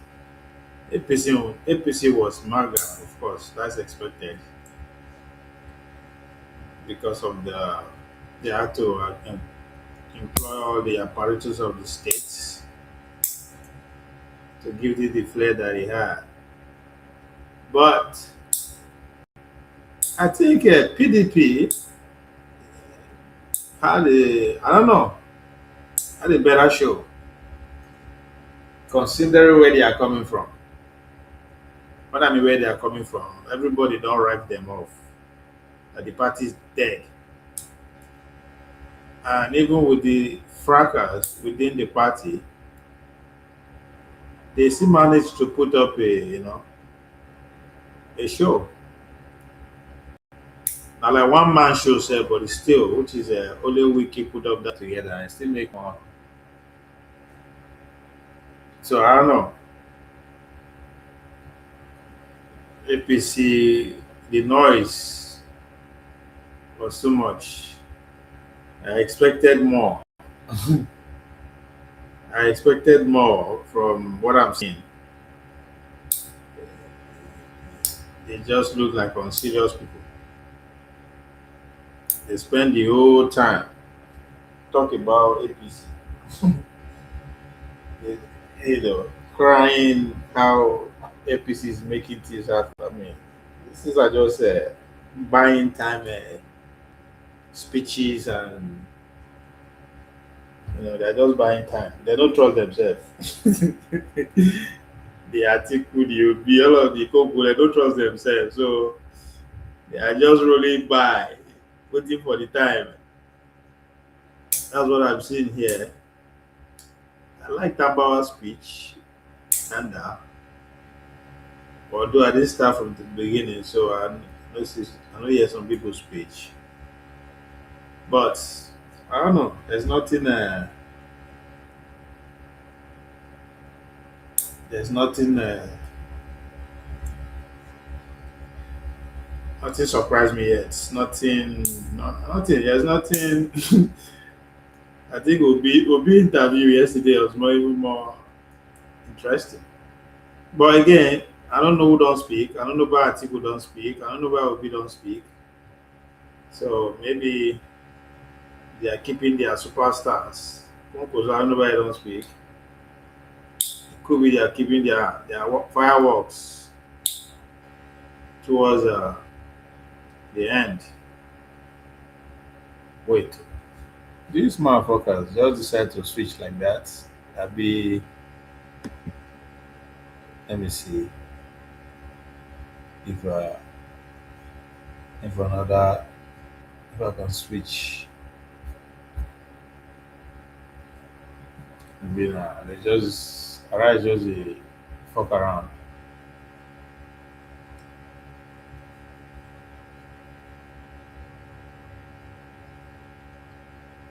So let me wait till the end.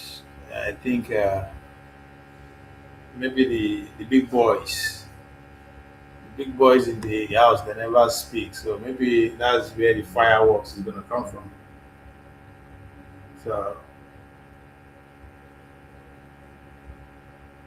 So far, yeah, it's not an event I will watch. I will go back and watch again. That's how I feel. I'm feeling so far. In fact, I'm even tempted to go and watch PDP convention. To be very sure that what I saw is what I'm talking about. Because I don't see any speech yet that I'm going back to. So this person said something that I can always go back to. So I don't know.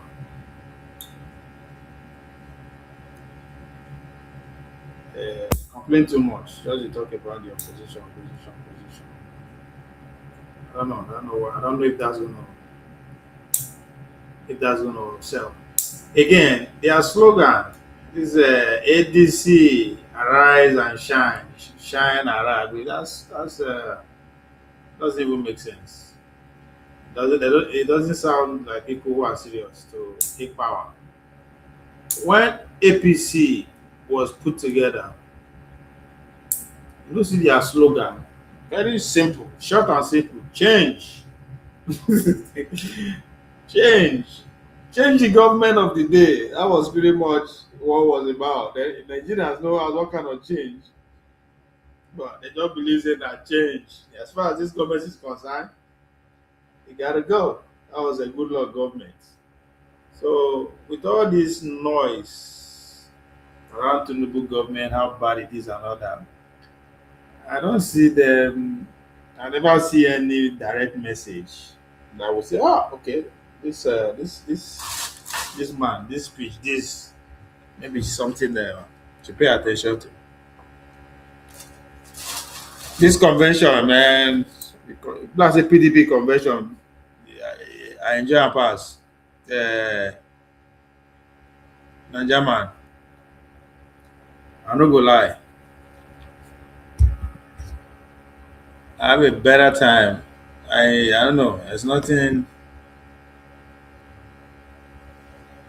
here.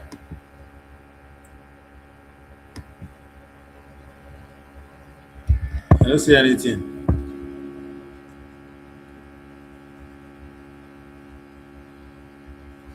I think I still dig what's it called? For now, I still put PDP ahead. I put PDP convention ahead until come. Is that serious? Steps and every scroll tells a story. It's time for what's trending. These people are fucking kidding me. They just switch like that. What the fuck? Why? What kind of nonsense with that? You don't get respect though. Because you're still confident about it and see the turnout.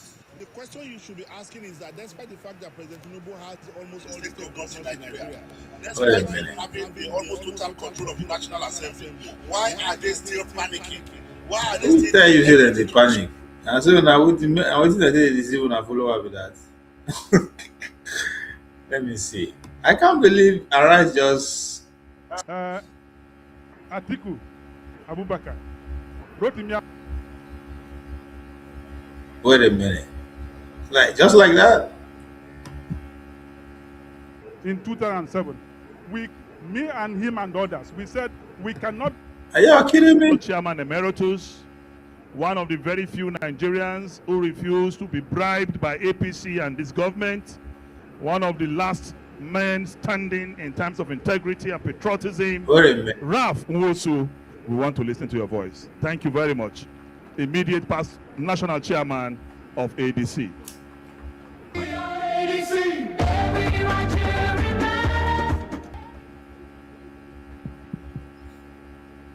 All protocols duly observed. ADC. I can't believe Arise. ADC. That fucking switch up like that. AD and C. Let's see. and it was part of the conspiracy to stop us from using this venue. We have gone for this venue, we have occupied it. Their plan B is to cut electricity. And if you know this market is so hot, there was no air conditioner, so we had to bring in a 500 kVA generator of our own to power this event. And that's a breach of contract and we sue for it. I know what it's like. They know they shame themselves. News circulating on social media that this convention has been null and void by the court. They know they shame themselves. The whole party we want to government, they don't think get venue. And they shout for public. They are not ashamed of themselves. Stop this convention. This is not an elective convention. Yeah. We are not electing new party officials. What the court ruled was to maintain status quo ante. And what we are doing here is not in any way. They are caught. Najama, what you caught themselves today? INEC's interpretation that has gone against the ruling of the court. The Court of Appeal said Which one be one room convention and which one be stadium? On all due and existing protocols, but not without recognizing our national chairman, All right, we just distinguished Senator David Mark, our secretary, Obeni, thank you for that wonderful speech. And our leader, the former Vice President Atiku. Let me recognize all other protocols. All right, because we are told we have only 2 minutes, and I believe that our leaders have spoken very well. That all we need to do now is to come and say we adopt what they've spoken, but at times when you hear that things are bad,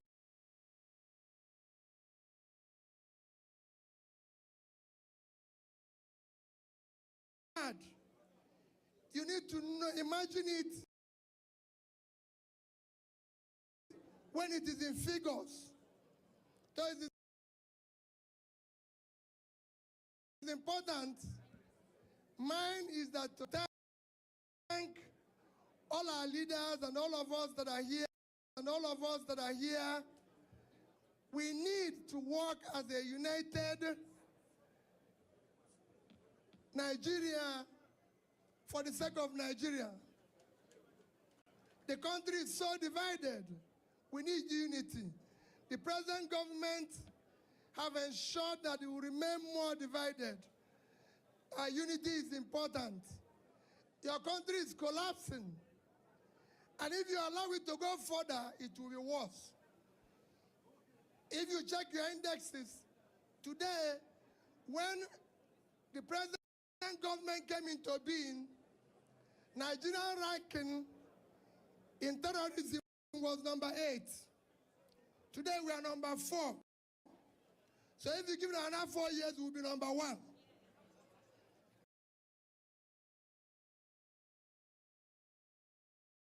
About our poverty, when this government came into being, you go and check World Bank record, our poverty rate was 41.6%, 88 million people. Today we are 63%, 140 million. So they've almost doubled that. When this government came into being, we removed subsidy on petroleum, and the reason why we removed it is so we can stop borrowing to service it and use the resources to develop the country. But today, when they came in, despite the fact that the government before them were able to pay subsidy, they left with a debt of 87 trillion. Today, we are about 200 trillion. So they borrowed 130%. That's why they're moving subsidy. And worse, this government is owing all contractors. No project of 2025 budget have been funded. So we have huge debt and we have borrowed more and everything. We are heading to a disaster. The reason why I use these short figures is to show you we are drifting. We all have to work hard. We all have to do whatever is possible. Anarchy consumes everybody. We must not sacrifice for the sake of our children. If we don't do anything, what is happening now will take a revenge on us and our children. God bless all of you. Thank you very much. Please, another round of applause to Peter Obi. His Excellency Munir Dan-Iya, former Deputy Governor of Sokoto State, is here. You are welcome. Former Minister of Power, Engineer Bello Suleiman, is here. Former Minister of Transport, former Minister of Youth and Sport, Yusuf Suleiman, is here. Ambassador Frank Malemi Abo is here. Former PAP gubernatorial candidate in 2023 election, Malam Saidu Umar, is also here. I think the best thing for this convention, I didn't know Melai. Dino is having fun for sure. Who is the leader of ADC in Gombe State? You are all welcome. The guy Without wasting much of our time before we is good at what he does. There is a popular musician in the north that today is making waves all over Nigeria, and his song is now like a national anthem for ADC. Please, ladies and gentlemen, may I have the pleasure to invite to the microphone for a few minutes that popular musician from the northern part of this country, Tijani Gandu Pale. Yeah. Thank you. I like Dino. Dino like this kind of job with Dino. He's a true Nigerian. You understand Hausa well. You understand both the street Hausa self. DJ.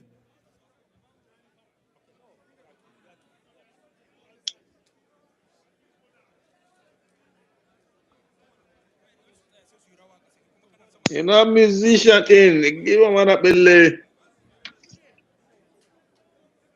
Hey, Malam Tijani. Nageke. I am on a call. Haba. Now, so we are not get national item again.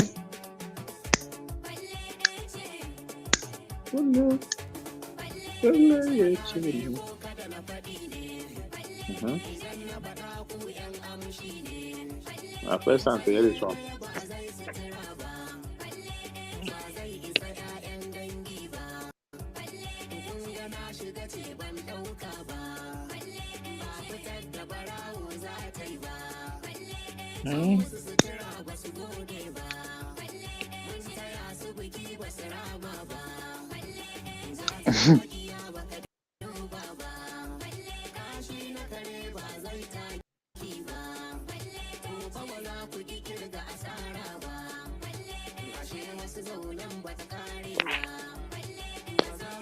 Anywhere you are, you better be dancing. This is the best.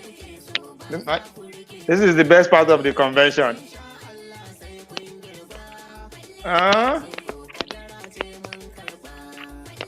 Or the best part of the convention with this.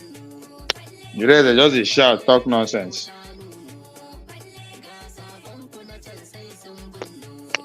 Well,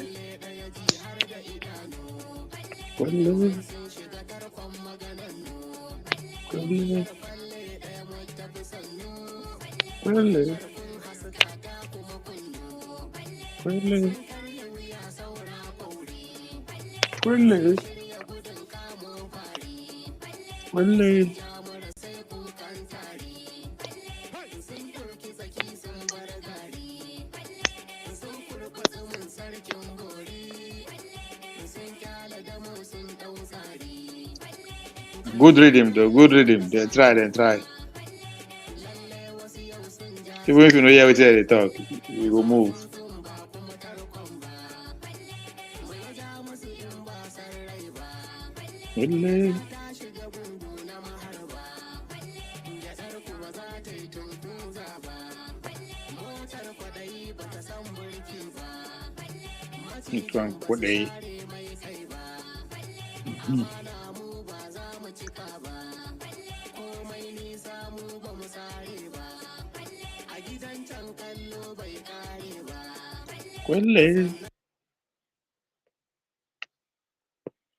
Come on now.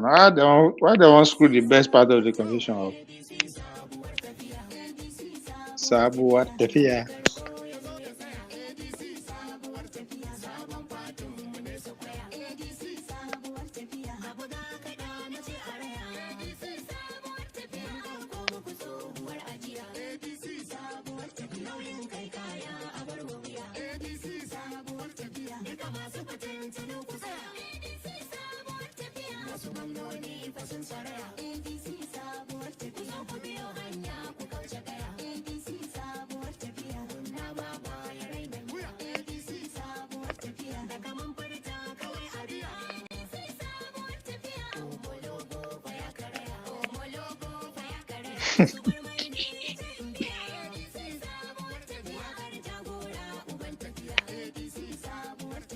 Jagura over the fear.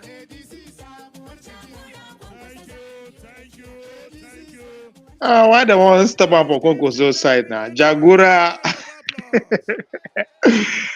Wala day. This is the best part of the convention. So far. Let's go back to our seats. Thank you.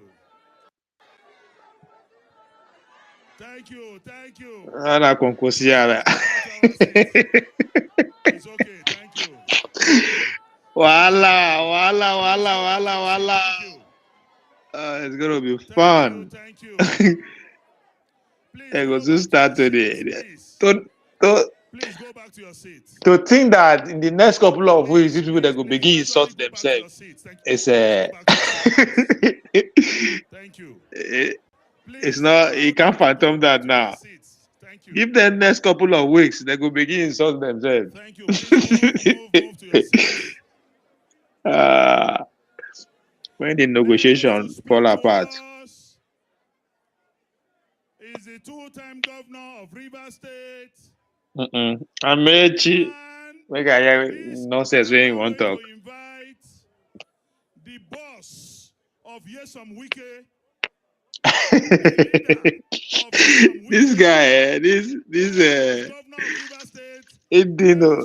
Dino is as in, I think he should be the #1 MC in Nigeria right now. #1 political MC in Nigeria. I be Dino. It's different from person where they take champagne. Organa Master, two-time governor of Rivers State. We cannot drink Cronenberg. We get to drink 40-year-old whiskey. Don't disrespect Wiki like that. The only Nigerian with a Yoruba and Igbo name.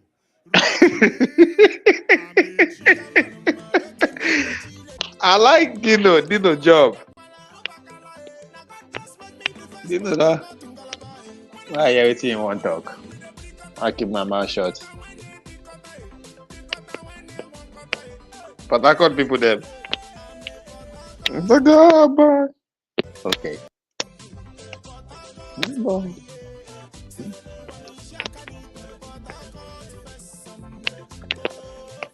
Oh, now making the power say when this song come at that time. Abi? Nah, Jamba, you don't know, you don't know this kind of groove.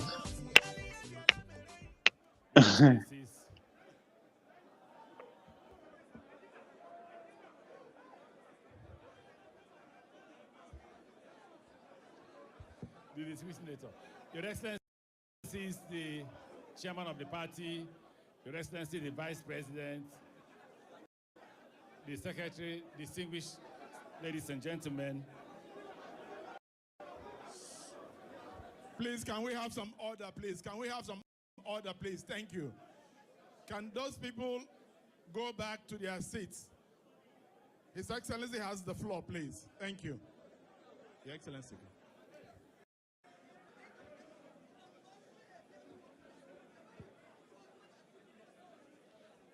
Your Excellency and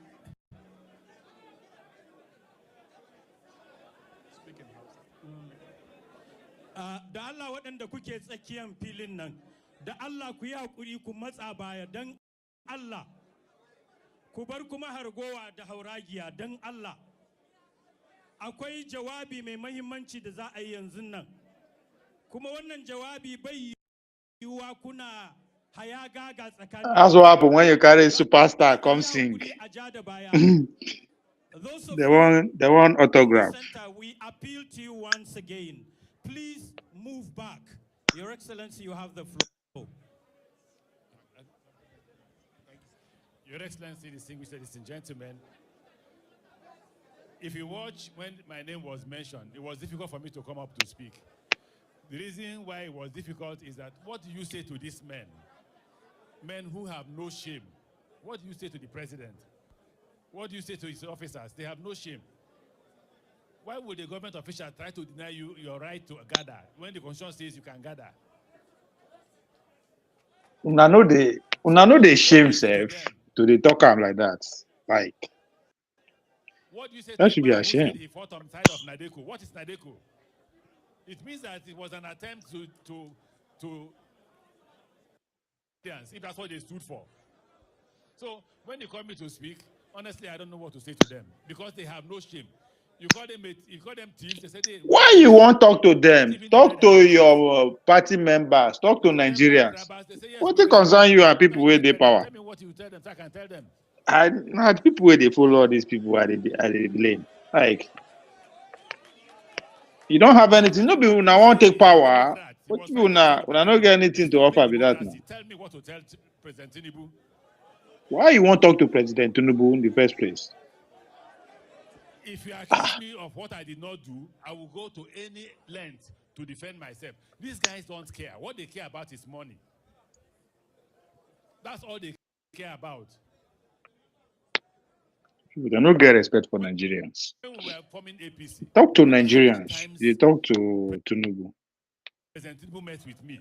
I know how many times he told me how courageous I was. I know how many times he praised us for the space, the political space we had. Currently, the man doesn't care. Obi go come talk about Nigeria and other country. The people of Nigeria. They not go talk to Nigerians. Okay, so let's address the issues. Let's address the issues. In one of his statements, I don't know whether him or Ababio, he said, let the poor be allowed to breathe. Are the poor breathing? That not Fabio. I was fucked up How there. do you introduce? I said 20% tax. He said, they corrected me, they said they are 30%. Company tax is now 30%. It means if you have 100 million in your account as a company, they will take 30 million. What are they doing with the money?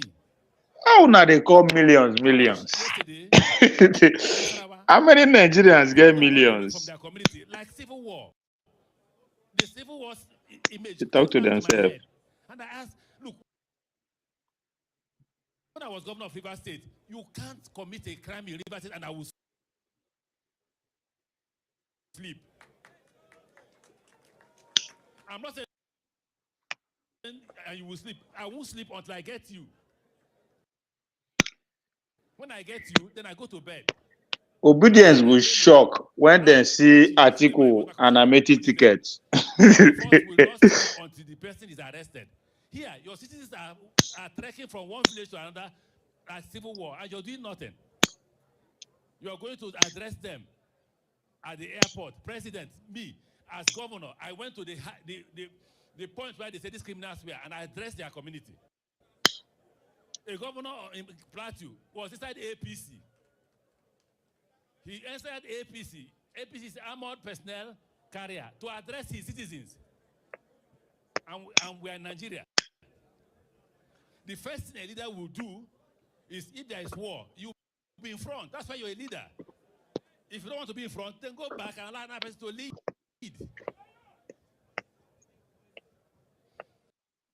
The taxes they have imposed, wait, June is here. When they start collecting annual company tax, you will see what will happen. Nobody can buy petrol. Nobody can feed. Let me repeat for those who attack me. If you Nigerians are not hungry, I am. Yeah. That's an insult. Now the insult be that. Yeah, insulting Nigerians that you are hungry. ADC must come together, decide on a viable candidate. It must be a viable candidate. We did it. When we joined APC, we looked for a viable candidate and we stopped them. No ethnicity, no religion. If you do ethnicity, we are back to square one. It's ethnicity and religion that brought you here. It's religion. Today we are here. If you go to the market, no Muslim market, no Christian market. The market is Naira. It is up to you. God bless you. Thank you very much. Yeah. Words of quotes from Rotimi. Wait, oh. APC no agree show. AI Arise no agree show. I had a friend Obi speech. who was in APC. You motherfuckers no agree show Obi speech. And I've been talking to him to come and join us. He said no. But recently, he was kidnapped and is. You have been watching the live broadcast of the African Democratic Congress here at the Rainbow Center in the Federal Capital Territory. We've been hearing speeches from chieftains of the party telling us about the struggles they have gone through, all through their congresses and everything. We've now been joined by a chieftain of the party and a former governor of Kano State. When Trump, when Democrats were dealing with Trump, they don't complain. They stay focused. They all destroy Trump. All collect bullets. They stay focused. They ain't complaining. They did everything to take Trump out of a ballot box from Colorado to where. They stay focused. All this one, they just they buy time, turn by turn. People see they don't follow them. I don't just understand.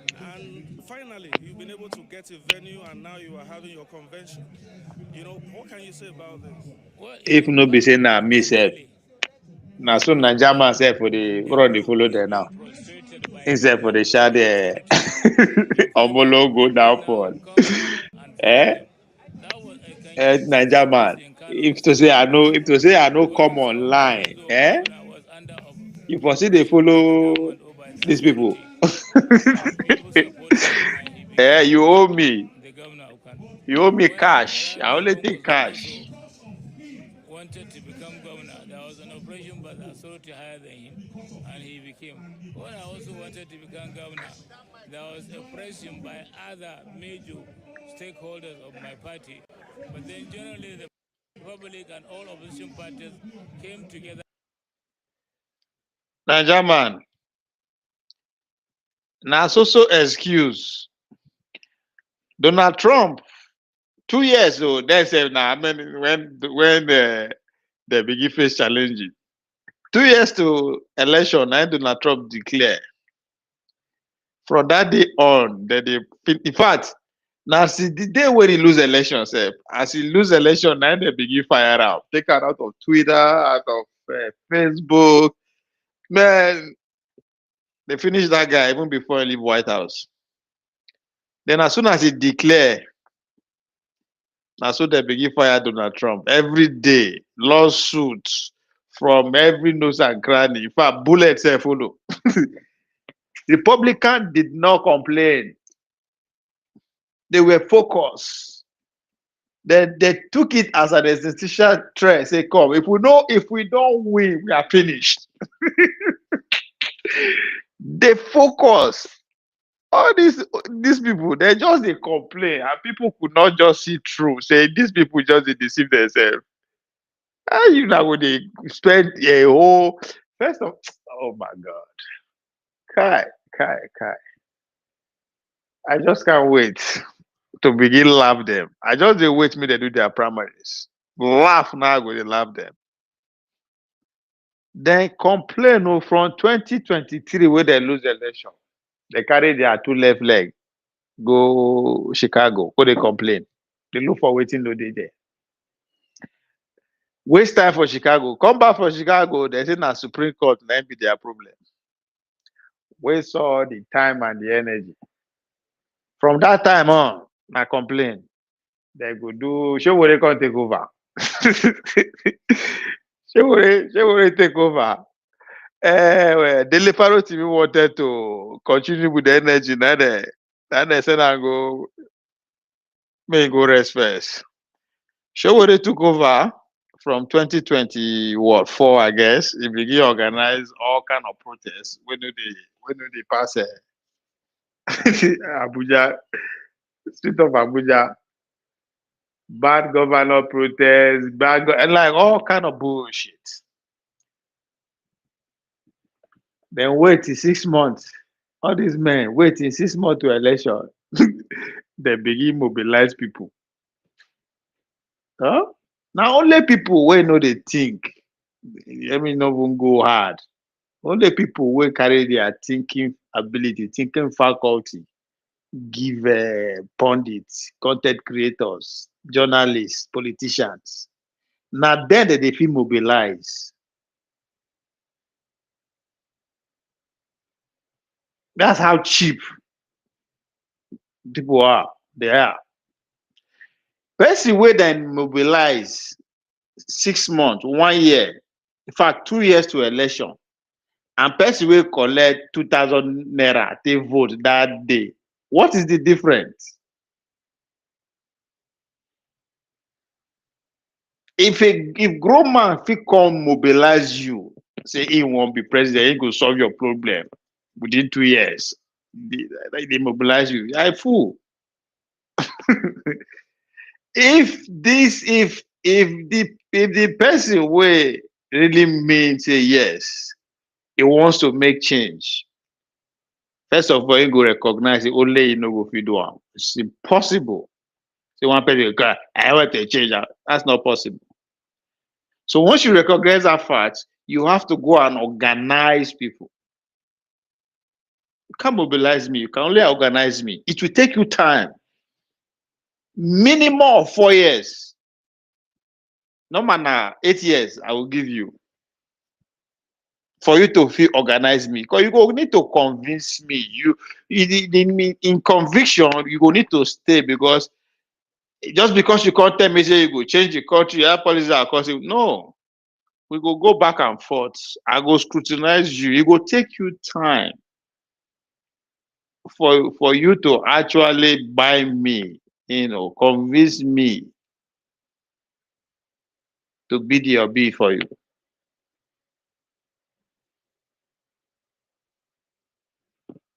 Wait, I think we dey speak. One and no verse.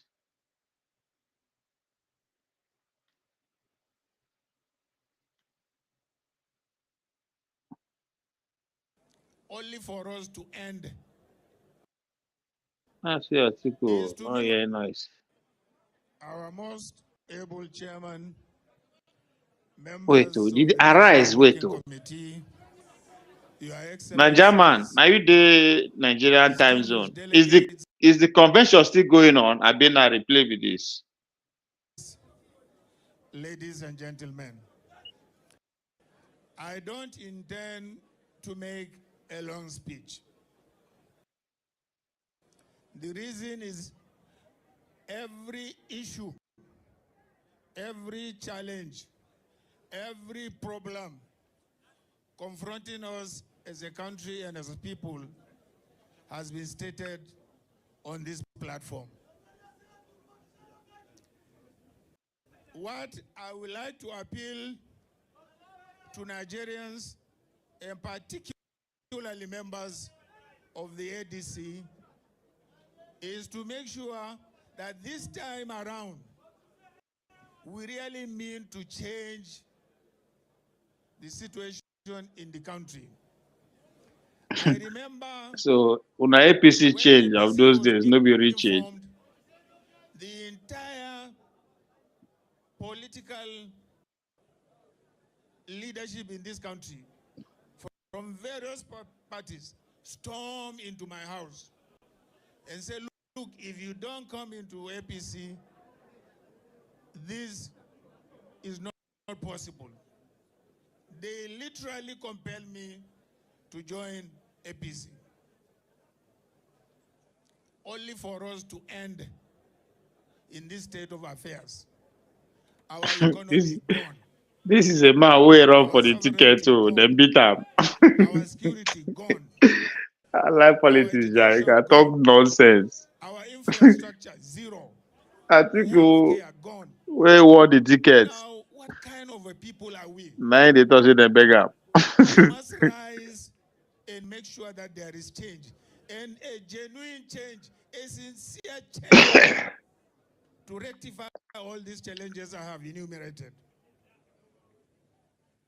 We are people of my own generation are in this game, if you call it game, because of you, the young men and women, our children and our grandchildren.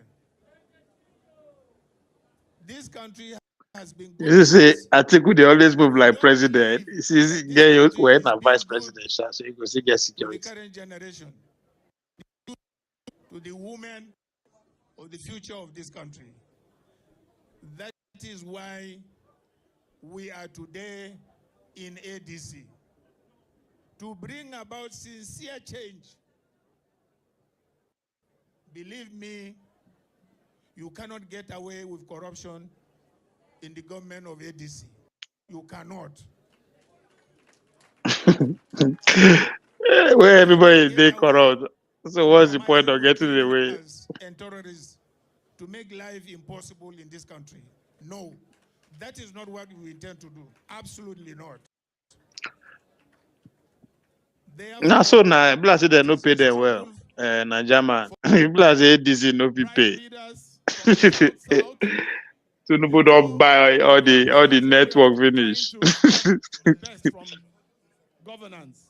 From Edo State, a senior advocate of Nigeria, Chief Olumide Akpata, and a Naija man friend.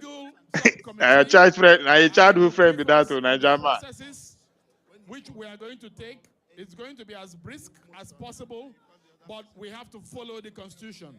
We are Democrats, and at the end of the day, we are likely to have a brand new African Democratic Congress. My brother. That's Ephraim Akpata, Senior Advocate of Nigeria, former President of the Nigerian Bar Association. Thank you. Olumide Akpata, thank you very much. You go speak grammar. Chairman of INEC, not the type that we have now. Mr. Chairman of the convention, ADC, arise. ADC, arise. AD and C. Arise means I mean Arise TV. Our leaders of the party, Yeah. distinguished delegates to the convention, ladies and gentlemen, members of the press, I bid you all welcome. I speak to you today in my capacity as chair of the Legal and Convention Processes Committee on behalf of members of that committee, Honorable Mohammed Kachala, Deputy Chairman, CID Madobunam, Secretary. Sorry, sir. Please. This is Please. the most important aspect of today's program. That is why on the program you can see it is titled Business of the Day. So I want to appeal to you as lovers of this party. This is the time to comport yourself. It's like when we are doing 1 minute silence. We want you to please keep absolute quietness. Please. Thank you. Thank you, SDM. On behalf of the members of the committee, we thank you for the opportunity to serve. Distinguished delegates, the business of today's convention will include the ratification of a number of resolutions. Our National and Executive Committee, the NEC, has passed various resolutions on key issues concerning our party. These resolutions were passed at the 97th meeting of NEC, held on the 27th of March 2025, the 98th meeting of NEC, and the 99th meeting of NEC. We also have some resolutions passed from the 100th meeting of NEC. I will be calling on Honorable Chinedu Idigo, National Organizing Secretary, to speak to some of those resolutions. As he makes his way, that we have resolutions from those 3 meetings. Yeah, it is not From here. the 100th meeting, we have resolutions passed, but we also have resolutions passed regarding the congresses that were just held. We're moving this distinguished assembly to ratify all of those resolutions. We will also be speaking to, as you can see on your program,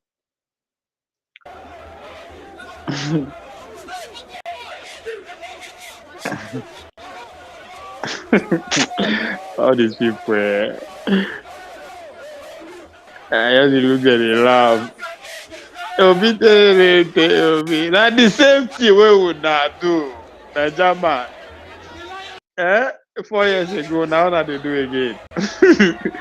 This one where lose primary, go to that for in estates, they live large.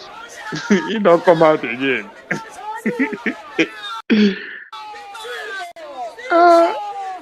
Politics.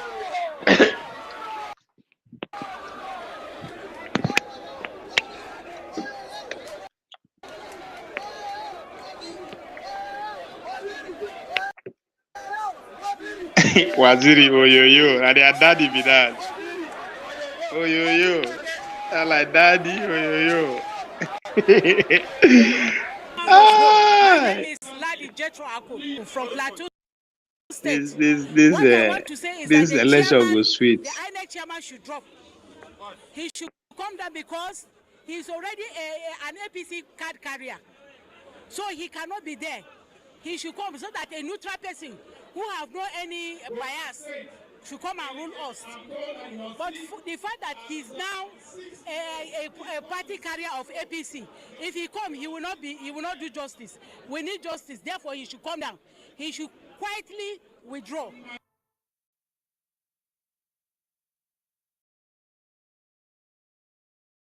The turn of the AC last night they called the owner of the, we heard that the owner of the event center called and said he was under threat.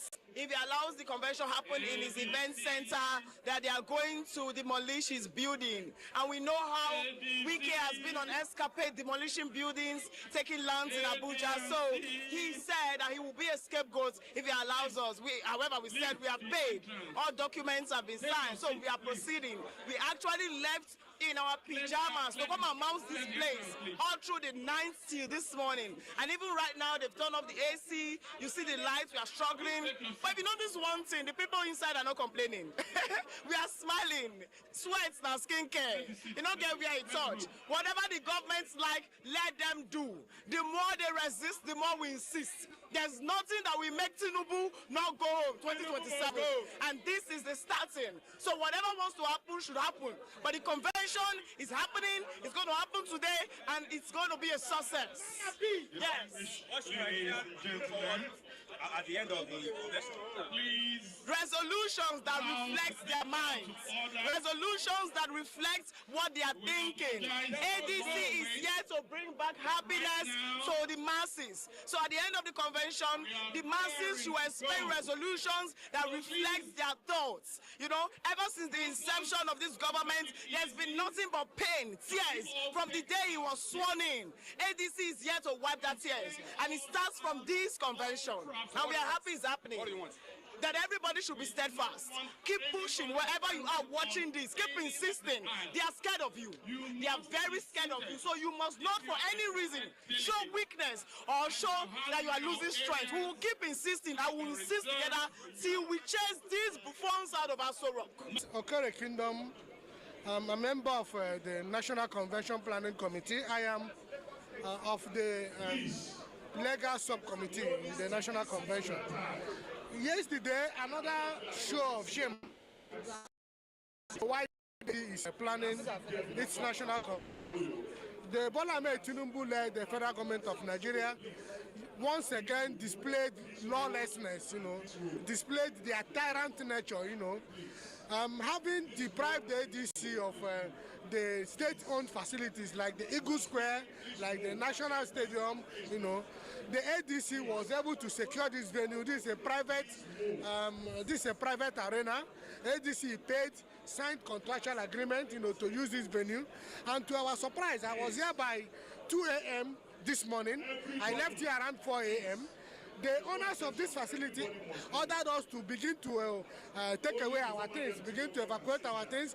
While the ADC has paid the event planners, everything was getting set. While we were making sure that the venue is set, the owners of this facility told us that the government of Bola Ahmed Tinubu is threatening to revoke the CFO of this facility if they allow ADC, to go ahead and hold their convention here.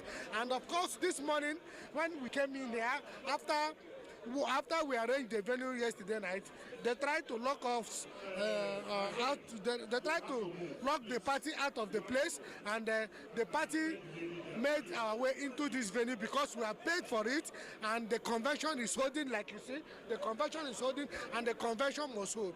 We want to once again tell the government of Bola Ahmed Tinubu that this convention is holding. You can't play God. You are not God. The same God that kept you alive kept all of us alive. We are all equal stakeholders in this country, and you can see that the convention is holding. Another important issue is that the election we hold. This election must be contested.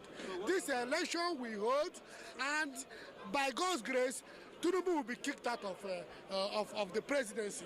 This lawlessness, this show of shame, this anti-democratic of Ashwaji Bola Tinubu must be condemned. I don't know why, having denied the party the use of state-owned facility, you also come in to threaten the owners of this facility that you will revoke the title document of this event center if they go ahead to allow ADC to hold their convention here. That is anti-democratic practice. We are calling on the international community to see how Nigeria is gradually, turning into a lawless society, to see how the Tinubu-led administration is killing democracy, is killing the opposition, and we are saying that we are resilient. We are going to, within the ambits of the law, resist all anti-democratic tendencies of the Tinubu administration and make sure that democracy is sustained in this country. This 2027 election must be contested, and the rightful winner, the people's choice, the Nigerian masses will vote for, will surely emerge victorious as our president come 2027. What should Nigeria look forward to at the end of this? Looking forward a peaceful convention that is conducted in accordance with the party constitution, conducted in accordance with the INEC timetable, and the 2027, despite the fact that INEC has not. And German, all these your obedient people. Maybe a department. People say they know what understand the plan with them. Where are people get for them? They say they talk about primaries. They don't say the primary is not finished. Ah, man. Who tweeted, I like the energy. I like the vibe. During the 2003 election, 2023 election. So now that the INEC has shown that they are partisan, we are saying that despite their refusal to monitor this convention, there is no statutory provision that they must monitor the convention. The law only provides that they should be notified, that the party should notify INEC, and the party did. And they are duly notified. Before INEC somersaulted,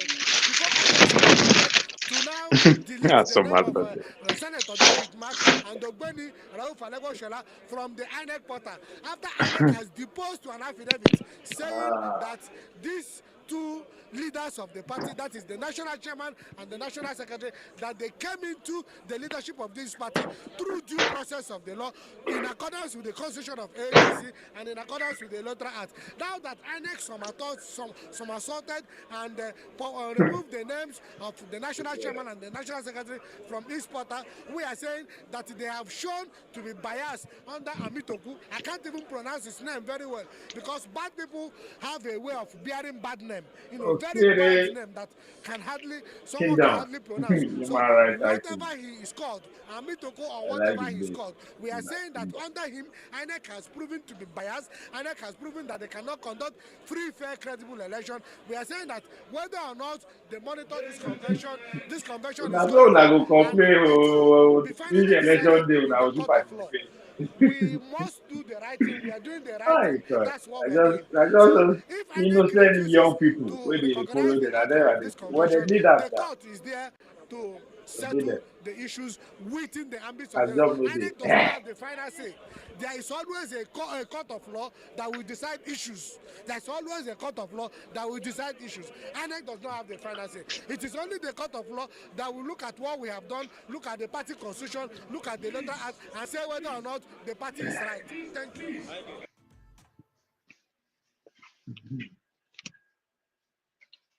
No, I'm disappointed.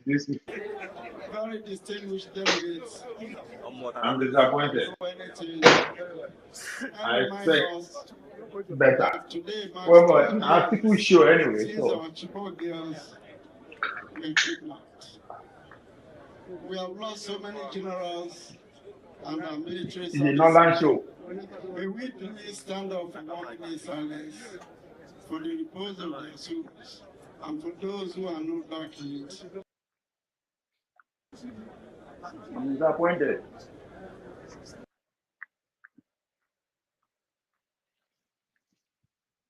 Obedience should wake up now and shut their eyes and move. Rest in perfect peace. Obedience need to move.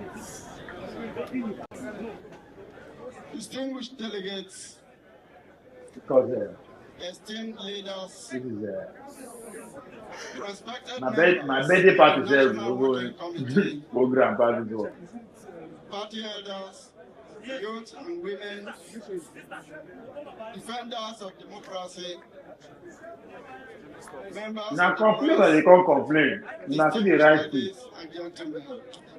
When they come to criticize the government, now the right I thing. welcome all of you, not merely to a convention, but to a moment that history will remember for a long time. Years from now, Nigerians will look back So at video need to move. today, Tuesday, the 14th of April, 2026, and ask, where were you when the ADC stood up? Where were you when the government made every attempt to silence the voice of the people? How now they complain? Now see the right thing. Thousands Now of how come sons complain and about the daughters of government? Nigeria gathered today in Abuja and said unequivocally, democracy will not die on our watch. They never face 1/3 of waiting Donald Trump face leading to his election. Those of you who are here will be proud to say They we charge are Donald Trump with present. all sorts of criminal Today accuse answers him for your everything on this planet Earth. You'll be among those From who reservation, answered loud and clear. restoration And their presence alone to is an act of courage. in fact they say now go This is they the arrest first him. national convention of They the find him African guilty. Democratic Congress Tell him go jail. under my leadership Abi as national chairman. they arrest and bail him out. And let me be very clear. The public can never give One up. of the most significant gatherings MAGA in went the into a recent different Nigerian mood. democratic history. The more they prosecute Donald Trump, the more MAGA Because of who stands on this stay podium, focused on the grassroots. Make sure yes, because of everything is. what this convention represents. Because they It also represents accuse Democrats of unyielding rigging the last survival election. of The opposition same thing where democracy in Obi and Nigeria. the people they go to, but The African Democratic the way Congress Obi, was people founded take on co up there, conviction entering the and a board, strong what I belief that kind of say. politics must be a call to service and not a ladder for personal ambitions. I am deeply honored by the confidence reposed in me to lead this great party at this critical time. I accepted this responsibility with humility. People I no accepted it go, with a clear sense no of go duty. get time on to the charge them. And I Or accepted standard it bully. with an unshakable commitment to reposition the ADC as a platform through which Nigeria will be rescued Now and necessary rebuilt. distraction for them with that. Since we started this journey, we have faced many challenges and faced many hurdles. Our party has faced fierce and unprecedented betrayal. I don't understand why they even choose this party. Recent developments involving the Independent National Electoral We Commission spent the last 2-3 years have raised ignoring the fundamental people, questions complaining about about the the process government. that govern our democracy. Now complaining about the government is the Forces that competition feared day. what a united ADC represents came for us through the gods, through institutions, through bureaucratic obstructions. They sought to stop this convention from happening. They removed What our is names man? No from problem. official These old portals. guys, they know what they do. They denied us preferred venues. Now deal with their problems. They deployed every instrument available to them to ensure that you, the delegates, the members, the owners of this party will never gather. But here we are. At our recent press briefing, we made it clear that the integrity of democratic institutions must be protected at all times. Now Obi be their problem. Obi. That in an ever-shrinking democratic space that is orchestrated by those in the ruling party, You need to put Obi where he belongs. And there you go. This. And we will not retreat.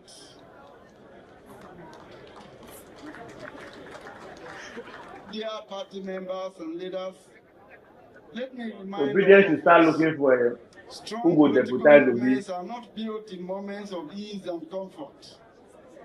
They are built in times like this, when a broken nation cries out for change, and the people look for those who would lead with commitment, honesty, integrity, and courage. We will not surrender, because what is at stake is not just about the ADC or the opposition. It is the very survival of democracy. To surrender, therefore, is to yield the ground to tyranny and therefore become complicit in the destruction of our democracy. And let that be the answer to every doubt, every threat, and every shenanigan designed to keep Nigeria trapped in a one-party future. The ADC cannot be wished away. The ADC cannot be litigated into silence. The ADC belongs to the Nigerian people, and the Nigerian people have spoken by showing up with their large numbers here today.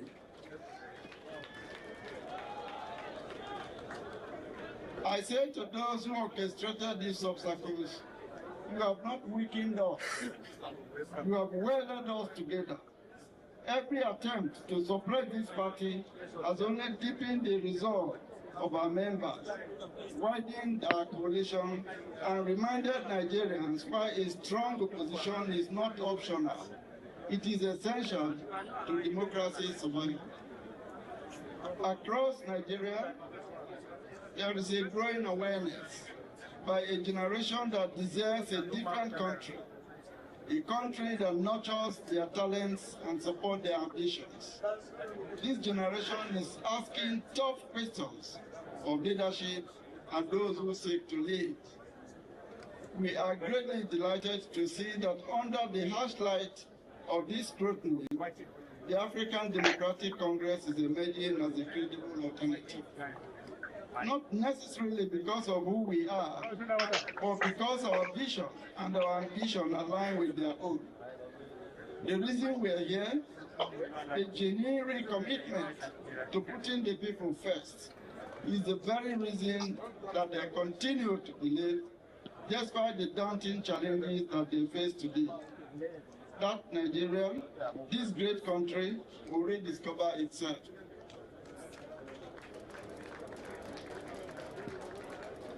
We in the African Democratic Congress recognize this moment as moment of great opportunity, as well as moment of great responsibility. Our objective is not merely political success or a mere quest for power. We see it as a duty to ourselves and to posterity to demonstrate to all Nigerians that something good can come out of politics, and that democracy can actually deliver a better life than they seek. This is the fundamental goal of our party. We view this as a generational challenge, and this is why we say to all opposition leaders in the country, regardless of their political party, come, let us work together to save our country. The challenges that we are confronted with goes beyond partisanship. It is a patriotic duty to rescue our country from creeping dictatorship and exploitative governments. Dear party men and women, let me congratulate us all for the successful conduct of our congresses. Despite the obstacles to come on our way, we have stayed focused on the bigger picture. And together, we scaled through those difficulties to deliver a successful and credible Congress across the length and breadth of the country. This shows that we are successfully planting our roots in villages and communities across the length and breadth of our country, that we are providing platforms for millions of our people to participate in the process of governing their own country. This is the very essence of democracy. To those who have emerged as leaders at the local and state levels, I extend my congratulations. Your emergence carries responsibility. Leadership within this party must always be defined by service and accountability. You must also recognize that you are a coalition a coming together of diverse voices, experiences, and aspirations. Therefore, you must lead with a deep sense of responsibility and openness and inclusion. Your doors must remain open to all members of this coalition and to others who are inspired to join us on this journey. Leadership in this moment demands not exclusion, but expansion, not control, but coordination, not narrow interest, but a broad commitment to unity and shared purpose. To those who did not emerge, I encourage you to remain committed. Political contents are part of democratic life, but the unity and progress of the party must always come first. We engage in the deliberate task of building a party that can stand the test of time. The foundational principles of this party are clear. They are transparency, accountability, and participation. These are not abstract ideas. They are principles that must guide our daily actions and the standard by which we judge ourselves. In the ADC, the constitution will be supreme. The party will be supreme. Every member, regardless of position, will be accountable to the rules and values that define us. No member of this party, no matter how highly placed, is bigger than the party. And no member, no matter how lowly placed, will be ignored. This is my personal commitment to all of you. In ADC, we shall return politics to its true purpose, which is to improve the lives of the people. This is the central ideology of our party, to make life better for the people. ADC will not allow the market to determine the quality of lives of our people. We will protect them. The resources of Nigeria will be deployed in the service of majority of Nigerians. I think so far, Nadi, And make them the more most productive reasonable and more speech. competitive. We will It protect the is. people and provide the environment for them to thrive. This is the only reasonable speech so far. You know, we are speaking to the people. Let me therefore Yeah, everybody, every one of them is no one complaining about elected government. or appointed on the platform of Fucking ADC excuse at this will have the discretion to decide what to do with power. Ours is a solemn commitment. To fly the banner of the ADC is to fly the banner of commitment to service. We will hold every elected and appointed officials of our party accountable. The party will insist that we deliver on the promises that we made to the people. Great moments of transformation do not announce themselves with a bang. They reveal themselves through the decisions that people make and the direction that political parties and politicians choose to take. I therefore harbor no doubts that if we remain disciplined, if we remain united, and if we remain committed to our principles, this party will play a defining role in shaping the future of this country. Further generations may look back at this period as the point when, regardless of what has happened in the past, we chose a different path, defined by the realization that this great country has to rise and meet its destiny.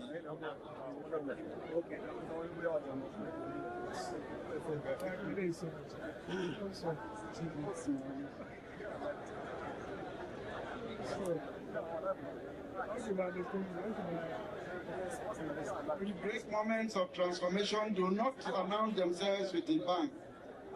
They reveal themselves through the decisions that people make and the direction that political parties and the politicians choose to take.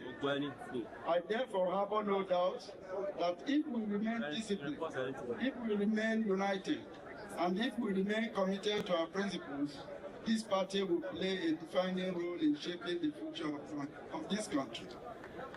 Future generations may look back at this period as a point when, regardless of what has happened in the past, we chose a different path, defined by the realization that this great country has to rise and meet its destiny as the greatest black nation. It is with great pride and pleasure that I therefore declare this 8th National Convention for the African Democratic Congress open.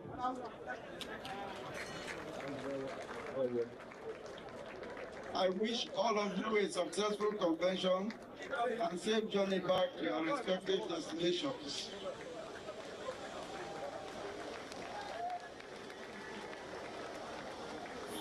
God bless all of us. God bless the African Democratic Congress. God bless the Federal Republic of Nigeria. Thank you. Another round of applause to the national chairman of our party. Thank you very much. Give us the music now, please.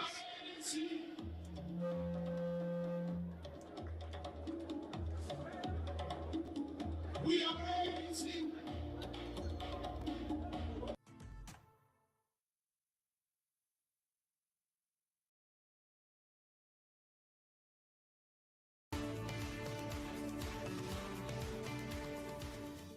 Joining us now with stories trending around the world is Anieze Osakwe. Good morning, Annie. Good morning, Dr. Avati. Let me get my energy up. Wake up on a Tuesday. Still Tuesday. We have 3 more days to go. I know. Good morning. Good morning, Ayel. How are you? Very well, thank you. So, Good morning. Hi, how are you? Very well. good. Thank you. Good to I'm see well. you. Thank you. How's the wedding preparations going? It's going. I get to see our Ivy. I know. You're getting it soon. Everyone will get it in due time. So this their Good morning to everyone out there. Let's begin what's trending with reactions to the fact that in just 2 hours, the African Democratic Congress will officially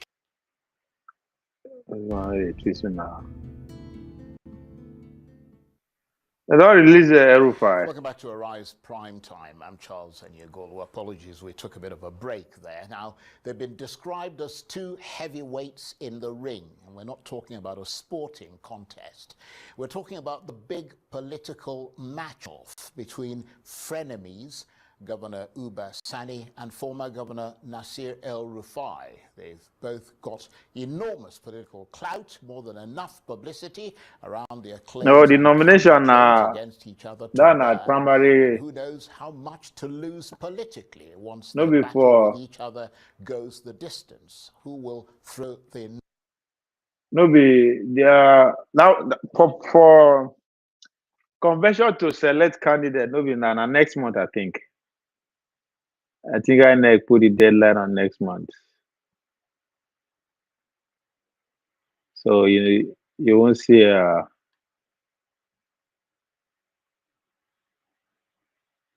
this na convention too. I don't even know what this convention today for 7 not to vent. No, I think not to. I don't know. I think it's to elect their world leaders, state chairman, all this nonsense.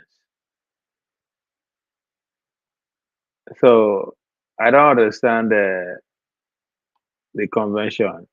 All I hear them saying is just insulted. Are not doing much with those resources, and the federal oversight is very weak because the president wants all the governors to be in APC.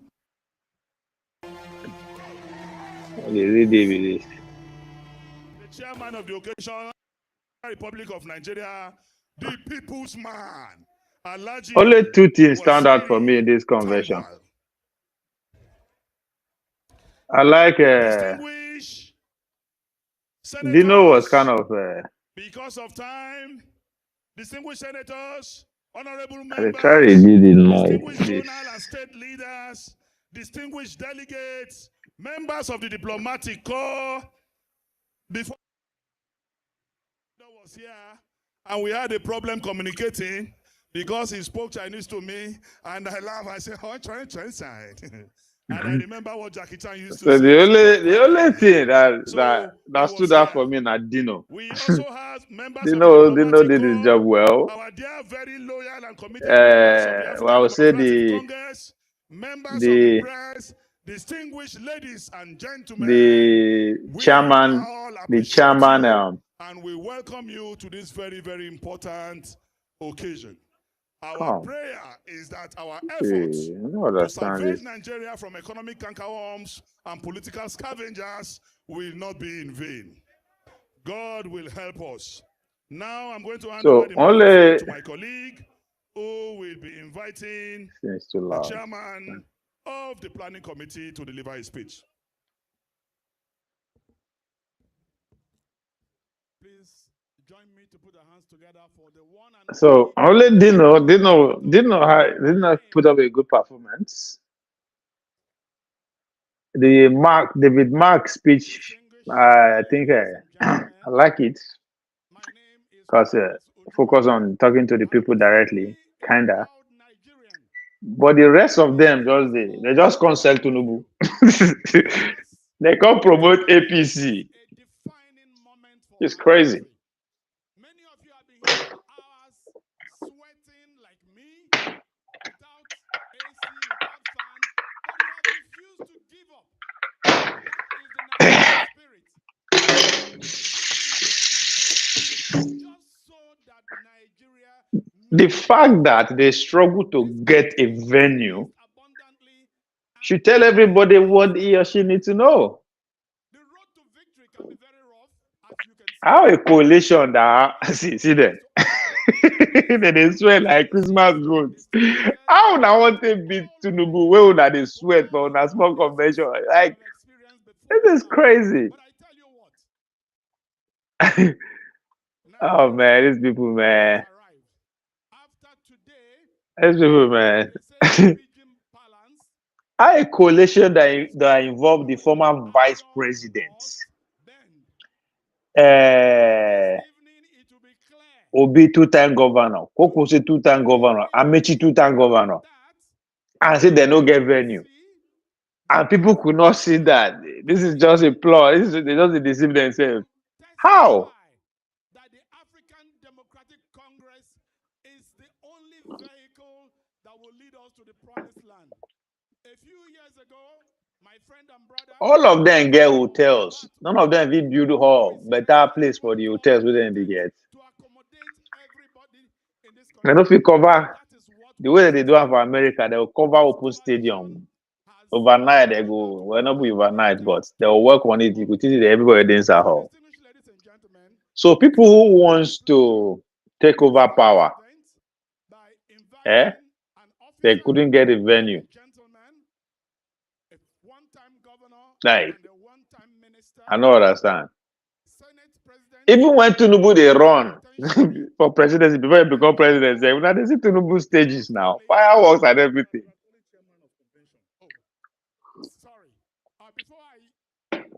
I don't know. I'm disappointed. The man who has spent the past few weeks, endless nights, planning, plotting, preparing, coordinating. When you see him, what did they for do? Mistake him for somebody who may not deliver. But I've worked with him closely, even when he was in Cross River State as governor, and I know that distinguished Senator Liel Imoke is not only an astute politician, but see, all of them they've been in power for the past 25 years. All of them. Still that they struggle to get venue. Nah. I don't buy that.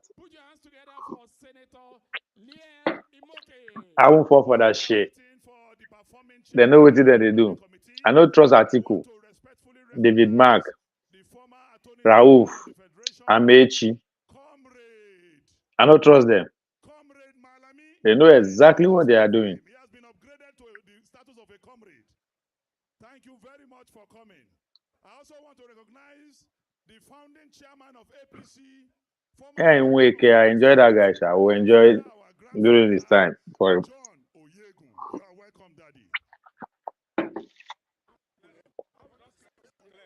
Now, German, this is your uncle. When he go retire? Oyegu. I think Oyegu was the first governor to visit us also, if I'm not mistaken, back in the days. So I never forget that name. Oyegu. Since then. Come. No be tent. Wedding tent. Now they rent. Till they do this thing so.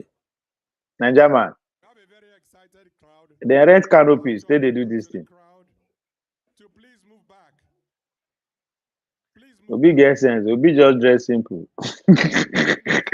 Even Atiku sef, you know, gree wear plenty clothes this time around. They dress simple.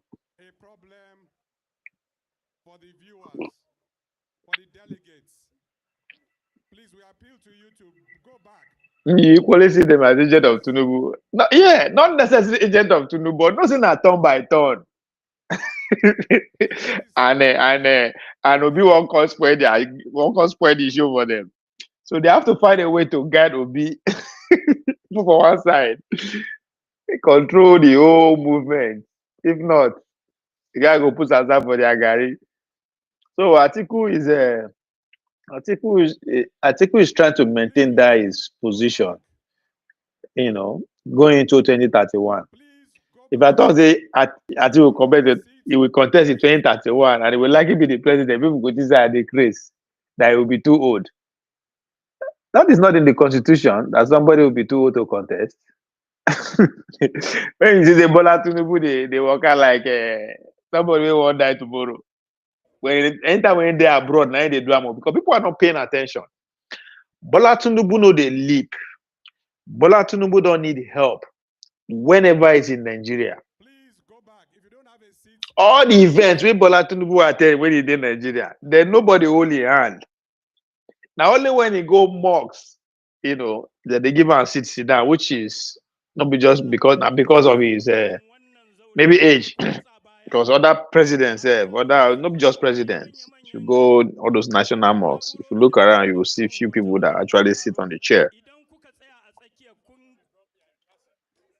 Now only when Tinubu go abroad, now the guy they form handicap, now the guy they form frail, now the guy they once die overnight.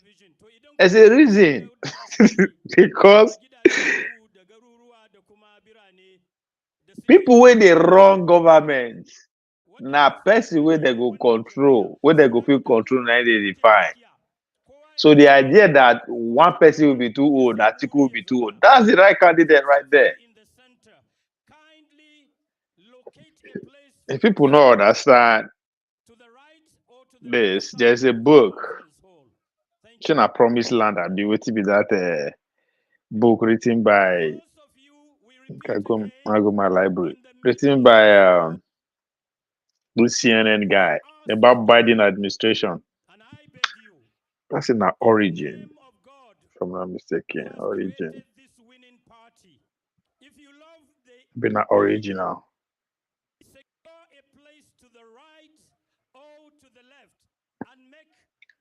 People where they say Atiku will be too old in 2031.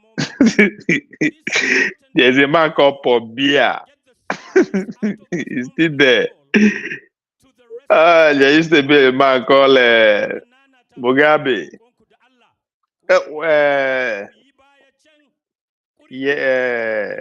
This is what they call the current president of Uganda.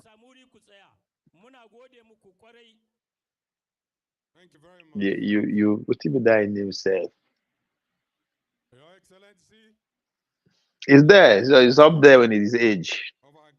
So Atiku will be the perfect. You did the perfect age to be president by 2031. It will be at the perfect age, very frail. They like that kind of person. Tinubu didn't need surgery in 2022. No, my point is that as of today, you don't ever see Tinubu won't make speed. They go event for Abuja, for Lagos, for it was in fucking River State. I've been Bayelsa State. You don't ever see the person they hold up. They use that plot during election. It worked. So now only when they're abroad, in the form as saying go die tomorrow. Museveni, God bless you. Museveni, yeah. He's old as an old man, he's still there. So Bokuna the things Atiku will be too old. Original sin, man of us. by Jake Tapper. How they run a Joe Biden administration. The man no knows he be president himself. You know, I'm taking it too far.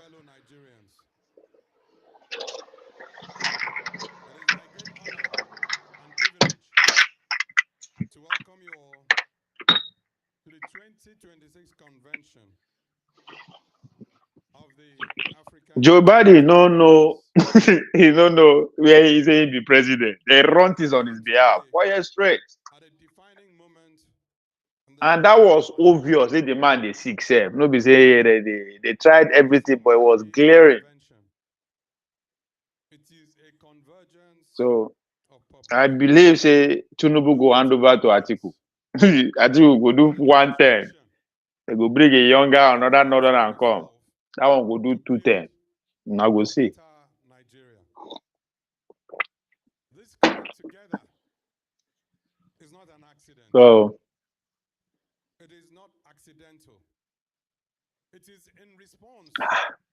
this man, my guy be this. I like this guy. Yo. I enjoy him during his time as governor of Cross River. When Donald Duke built Tinapa, I enjoyed Tinapa. I think I celebrate 2 of my birthday in Tinapa during Lai Mweke's reign, because our national trials they always fall in during my birthday period. And Lai Mweke give our federation 4 years contract. They had a partnership with the Athletic Federation of Nigeria. I think they were giving 15 million. This was what? 20. This is what? 2010, 2011, 2012, 2013. So for 4 years straight, they go Cross River, Calabar, and at Tinapa they put us. Tinapa. Maybe I go feel brags and I may be the first person to throw birthday party for reception hall at Tinapa Hotel. Because after, as soon as we finish trials, that last night, governor they host everybody, all the athletes, all those, now they do now. They go, they don't get one, they don't prepare all the guests where they won't carry safe already. But there's always a reception at the government house for Cross River, Calabar. Food, drink, everything just. So the first time, but the first one we will go, Cross Rivers, I go the reception. But I was bored. I was like, nah. Just sit down, big men full everywhere, everybody drink dance, cultural dance, make all those. Nah, man. When hotel did there, so the next one, I made sure I said, no, I'm not part of that nonsense. So I saw everybody they head towards government as men they chill back for hotel.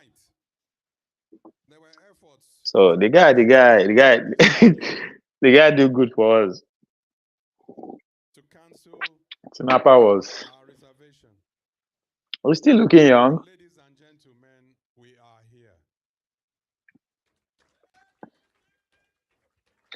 So I'm disappointed. All these people now, people who serve 2-term governors. I mean, these are not ordinary Nigerians who are struggling to get a venue. Talking about now, them be Nigeria. Now their friends, they power.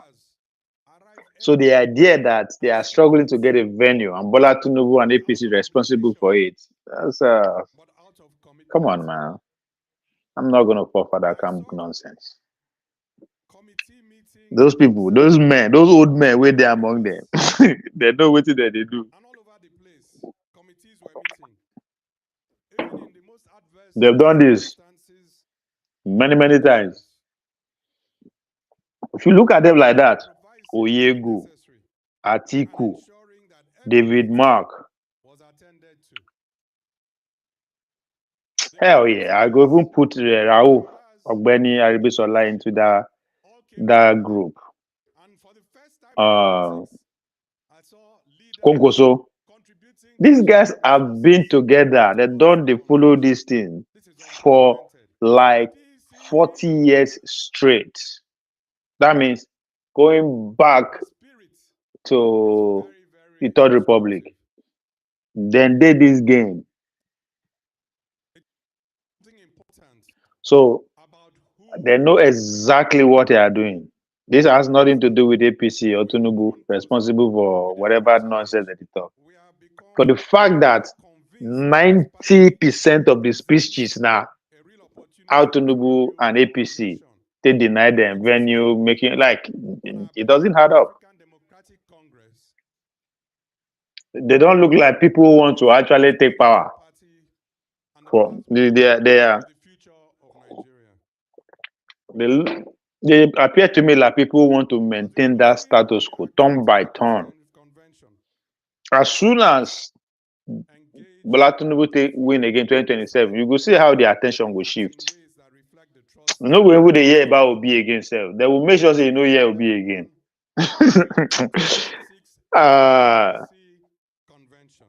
So the North, Bola Tinubu hold the North by their balls. The North has no choice and to support Tinubu. Who they want support? Tinubu no be good luck. When we say, we all take power for like that. We just say, I consider it. No, hell no. That's not going to happen. It's not going to happen. If Buhari, if he do second time, under his watch, I don't see anybody denying that second time. The only people who can deny him that second time are the Americans and the British. I think so far, Bola Tinubu is doing well. That's fair. The money they work for him, the signing deals that it doesn't give a shit about. So, they not have no choice. They than to just give him the necessary votes to get in the second term, and they close that chapter. They focus on 2031 because 2031 is very important. As far as I'm concerned, if we go get there in peace, I don't know where we go cross in peace. It is very, very important. With the way this Christian genocide lobbyists in Washington, the rate at which they are going, with the speed and the viciousness, everything they walk like as Trump talk about, peace with strength. As they fire, they follow on with policies, they follow on with demand. I don't think they are just going to slow down anytime soon. So they'll go make sure whoever that is going to come 2031, if he no be Christian, because I don't know boy they go allow and they go like that. Muslim don't they be president now for this could be 16 years to Nubu. Then somebody will come from the north again, do another war 8 years. It'll be 24 years. That's an Islamic state country. Straight up. There's nothing anybody could be convince me that Bola Tinubu win 2027, which is going to win by 2031. Another Muslim will come and he go do 2 terms. And una go see wake up say una country no be Islam Muslim states.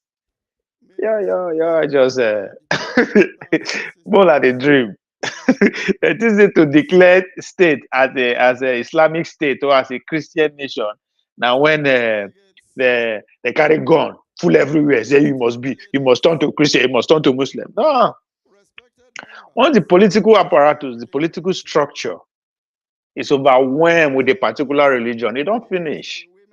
It don't finish. Now small. Because they will make sure they engineer 2039, which will be the next, if Northern come 2031, we'll do 2035, 2039. So they will make sure 2039, a Muslim from the West come. Especially if by 2032 you carry Kilongpe, South person as your running mate, let me put it there, or you carry an Igbo man to be a running mate. You carry Yoruba man, because what they will do is they will try to deny a Muslim Yoruba person to be vice president, senate president within the next 10 years. They will try. I'm not saying it's going to say it's possible, but it will be logical to make it look like that, so that by 2039, easy.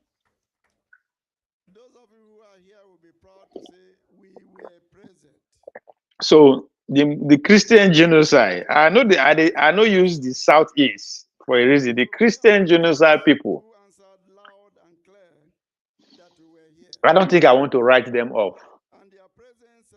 Say if they're not succeeding toppling Tinubu by 2031, 2027, or even change his running mate, because people, these our Christ followers in Washington DC, they ain't fucking around. They know they play. So if they no succeed change Tinubu, and they no succeed change Shetima for a Christian running mate to follow Tinubu, then 2031 is go sweet. I can't even predict what might come, but if we even pass 2027 safely, we go past 2027, the election will be held. But what will be the credibility of the election? Those that will not accept the result, not that they can change it, but how far will they go? Because 2027 election, I think it's going to be that spark that will throw the country into lawlessness. What I mean lawlessness, everybody if they do and do. Nobody will take the police serious. The judges, especially now, they are the last. The court is going through the last. Either they cross to a new threshold entirely, or this is the end. So by the time individual with capacity, with money, with followership, right, with reasonable amount of power, begin disobey the authority, then that's it. The other will now come together and iron it out, or we'll go all in. But these old men, I know they are more savvy and more clever than they probably want to give them credit. I don't think they will go that far. I think they are planning on something. One of my early guess of whatever they are planning to avoid any chaos going forward is what create more states. That means you don't share power, there's even then democratize power, and I mean they reduce power from the federal. You create more states. Once you create more states, create 6 states, for instance.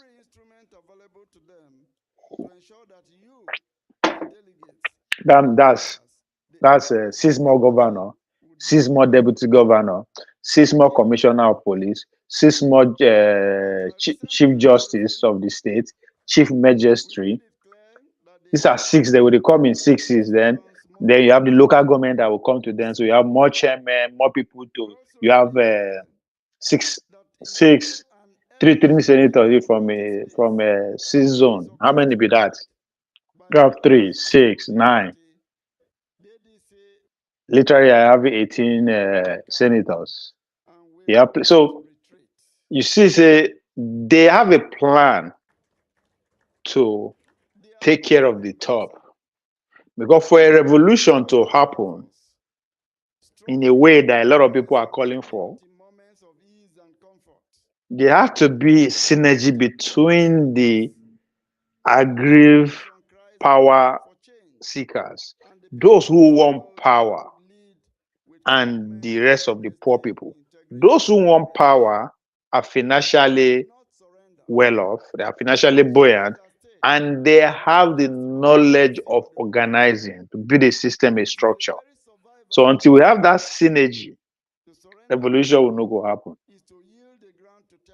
So what I see being put together by these old men, those people who have the money and the knowledge, the educational skill to mobilize the majority who are poor, who are angry, they will entice them. The system will entice them by creating those small states, give them governorship position, so just whole lot. These people, I think they will do to make sure we no carry gun against ourselves. I believe in them that much. I don't think they are that stupid. They have acquired so much. You know, yes, anything. What is them, David Mark? Those people, those one where they see there, they are like the Obasanjo. They've been stealing the wealth of this nation for the past 40 years. All of them. The David Mark, the Atiku, the Obasanjo, the T.Y. Danjuma, at least 40 years. Then they still consistently for straight 40 years. So they have so much wealth spread across the globe. I don't think they will be that stupid to just stray everything into they will bet with. I don't think they want to bet with all that because you know go come back. So they will find a way. Not necessarily because of who we are, but because our vision and our ambition align with their own. The reason we are here, the genuine commitment to putting the people first, is the very reason. So we are interesting time. Despite the daunting challenges that they face today, that Nigeria. So for me, Atiku is building a platform for 2031. And that 2031, it might not necessarily go for it, but it will put itself in a position whereby it will determine who be the president from the north. That's what ADC is all about. So we are going to have ADC. We are going to come 2031. If ADC is there, we will get a strong candidate from the north taking the ADC ticket. Another strong candidate from the north taking the what? APC ticket. Now PDP now will now be left for the south. And God bless all of us. We can no go let go. Let's say he go die before that time. I will not be surprised to see Wike being a flag bearer of PDP 2027. The challenges that we are confronted with goes beyond partisanship. It is a patriotic duty to rescue our country from creeping dictatorship and exploitative governance. Dictators, they call this is a military dictator. Literally a military dictator. Well, I guess what we say, you only take one to know one. On our way, we are focused on the bigger picture. If you are still there, you see what my governor they do so. Of Paulo. I say that guy na politician to the core. You see how I think carry you see what they do Idris? Idris won't go do show for Benin, right? Then stop am. They convert am to praise singer. I would as they say my governor no book, no sabi speak English. We are waiting for you, motherfuckers, in 2028. Don't play with my governor like that. My governor is savvy, is grounded. You must also recognize that you are a coalition, a coming together of diverse voices, experiences, and aspirations. Therefore, you must lead with a deep sense of responsibility and openness and inclusion. Your doors must remain open to all members of this coalition and to others who are inspired to join us on this journey. Leadership in this moment demands Shey na him song be that. but I mean, expansion, not control, but na him cooperation, audio because all not these narrow top interest, military but guys, a they still broad get security, commitment they to follow them unity up and and down. shared purpose. To those who did not emerge Yeah, I promise I implore to. you to remain committed. Political contents are part of I'm going to democratic listen life. to Man of the Moment. Now, he remains one of the most compelling and contested figures in Nigeria's political landscape. From an unprecedented surge of youth-driven support in 2023 to a growing reputation as the face of a new political Obi has redefined what opposition politics can look like in Nigeria. But as 2027 approaches, the questions are becoming sharper. With the electoral umpire INEC withdrawing recognition of the leadership of his party, the ADC, how much has the party's stability been thrown into question at a critical moment? Clearly, for a platform carrying the hopes of a fragmented opposition, this raises Well, you have to give it to Obi Media Network, though. and survival. What happens Whoever, vehicle for political change either na one individual or group of people who are in charge of his were to make it through personal media, secure the I think they're doing good. in what appears to be a crowded and But it competitive stops there. is his Doesn't recent trickle down to the obedience movement. There's nobody Northern Alliance or just to actually structure the movement and perhaps most critically, can any in a opposition way that figure, no matter how popular, it will be difficult to the run entrenched over. political machinery of President Bola Tinubu, even in the face of deepening economic hardship and worsening insecurity across Nigeria? And I'm joined now exclusively by the former governor of Anambra State and former 2023 presidential candidate, Mr. Peter Obi, for his first mainstream television interview in 2026. Thank you very much indeed for coming in. Thank you, Mr. Charles, for inviting me. We really are honored to have you. Yeah, because this was agreed long time ago. And not only that, it's your first mainstream television interview. So Arise is grateful to you for giving us that honor. First of all, will the convention of your party, the ADC, be held tomorrow, Tuesday, as the party announced previously, or is it now riven with uncertainty amid INEC's withdrawal of recognition for the leadership and amid swirling controversies with the ADC's congresses in states like Edo, Katsina, Adamawa, etc., which suggest that there are additional problems within the ADC of internal democracy, which also suggests that if it can't solve such internal problems, it will have no chance of being able to convince Nigerians that it can deal with national politics and national governance. So, will the convention take place tomorrow? Definitely, it will hold tomorrow. Do we know where it's going to hold? In Abuja here. It's going to happen in Abuja here. And I'm sure Arise will cover it. It will definitely.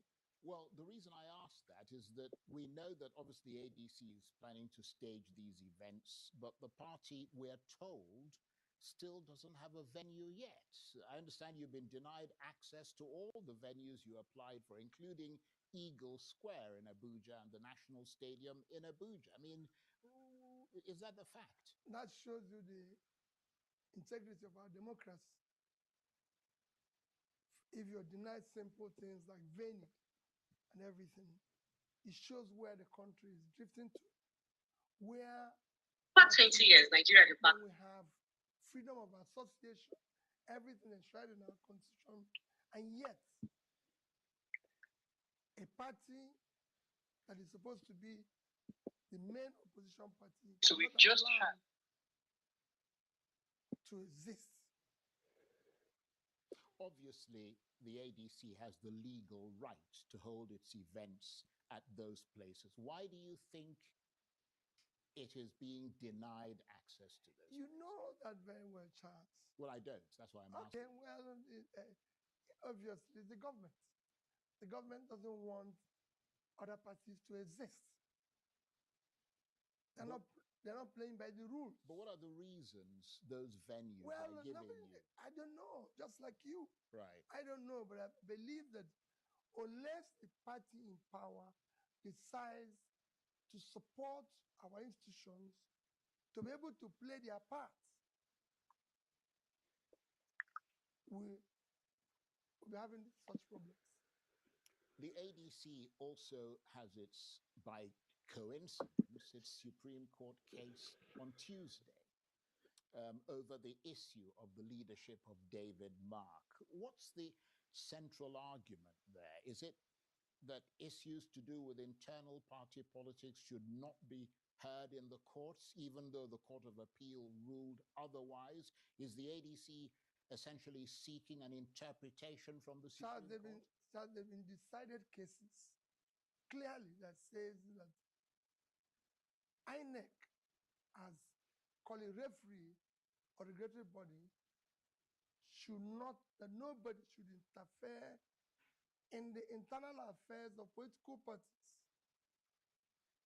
There's so many decided cases, which ordinarily. My problem with all this now just accusation. You guys have not been able to prove anything.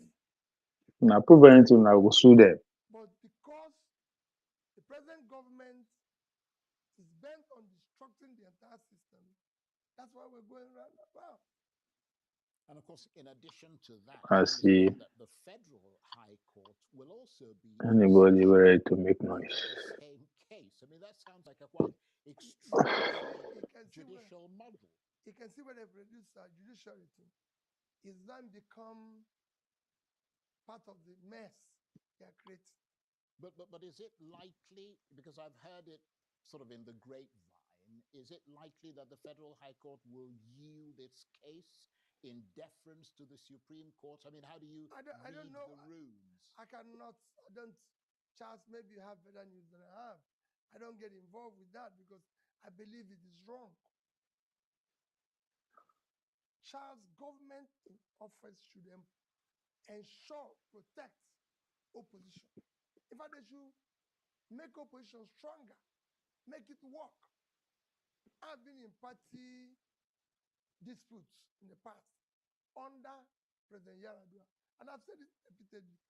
I recall him calling the then INEC chairman and said, I don't want any problem in any of the parties. I want the parties to be stable, function very well. We have free, credible, transparent election, which everybody, if I lose, I go home. Look at what has happened to our democracy. It's not being destroyed. And it's being destroyed by those who yesterday were victims of the similar thing that were shouting to the wall, threatening to bring down everything if right things are not done. And now when you have opportunity, and that's what's surprising me in Nigeria, how people can be show commitment to a cause or promise something, and when they are given opportunity, they will fail dramatically. Nobody would have believed that today we will be where we are in this democratic process, considering the actors who are involved in governance today. Well, one of those actors is, of course, yourself.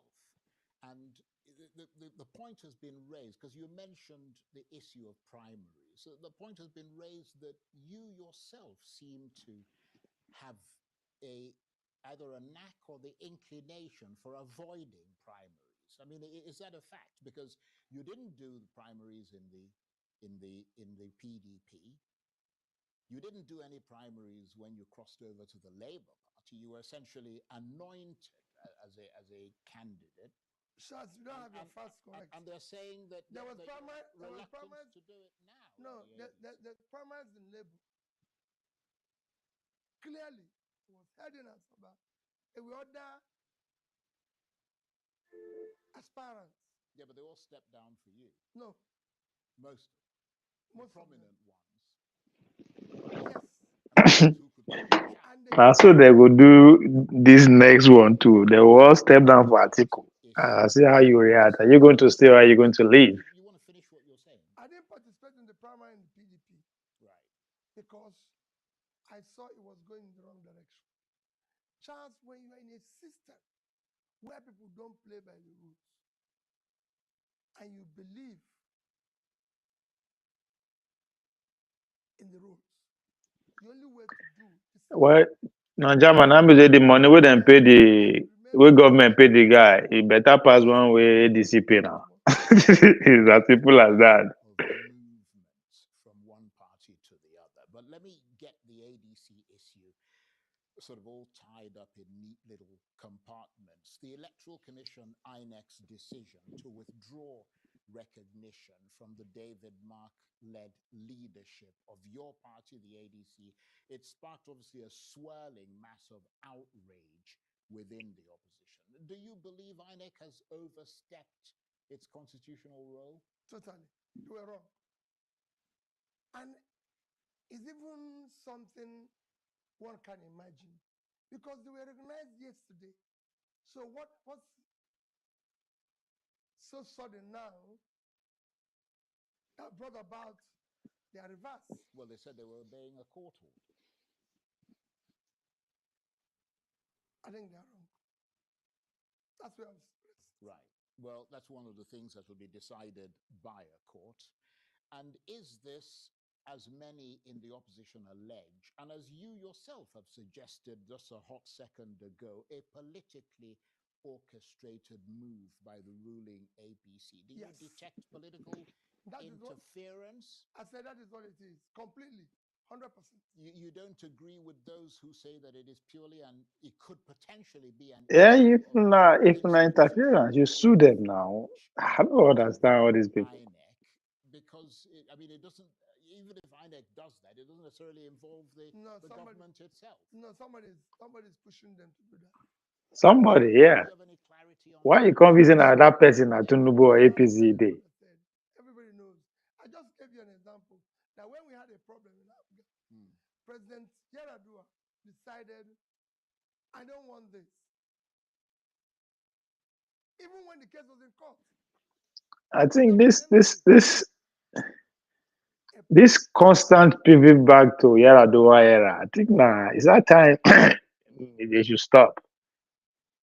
Because Yaradua never had a chance to stand election again.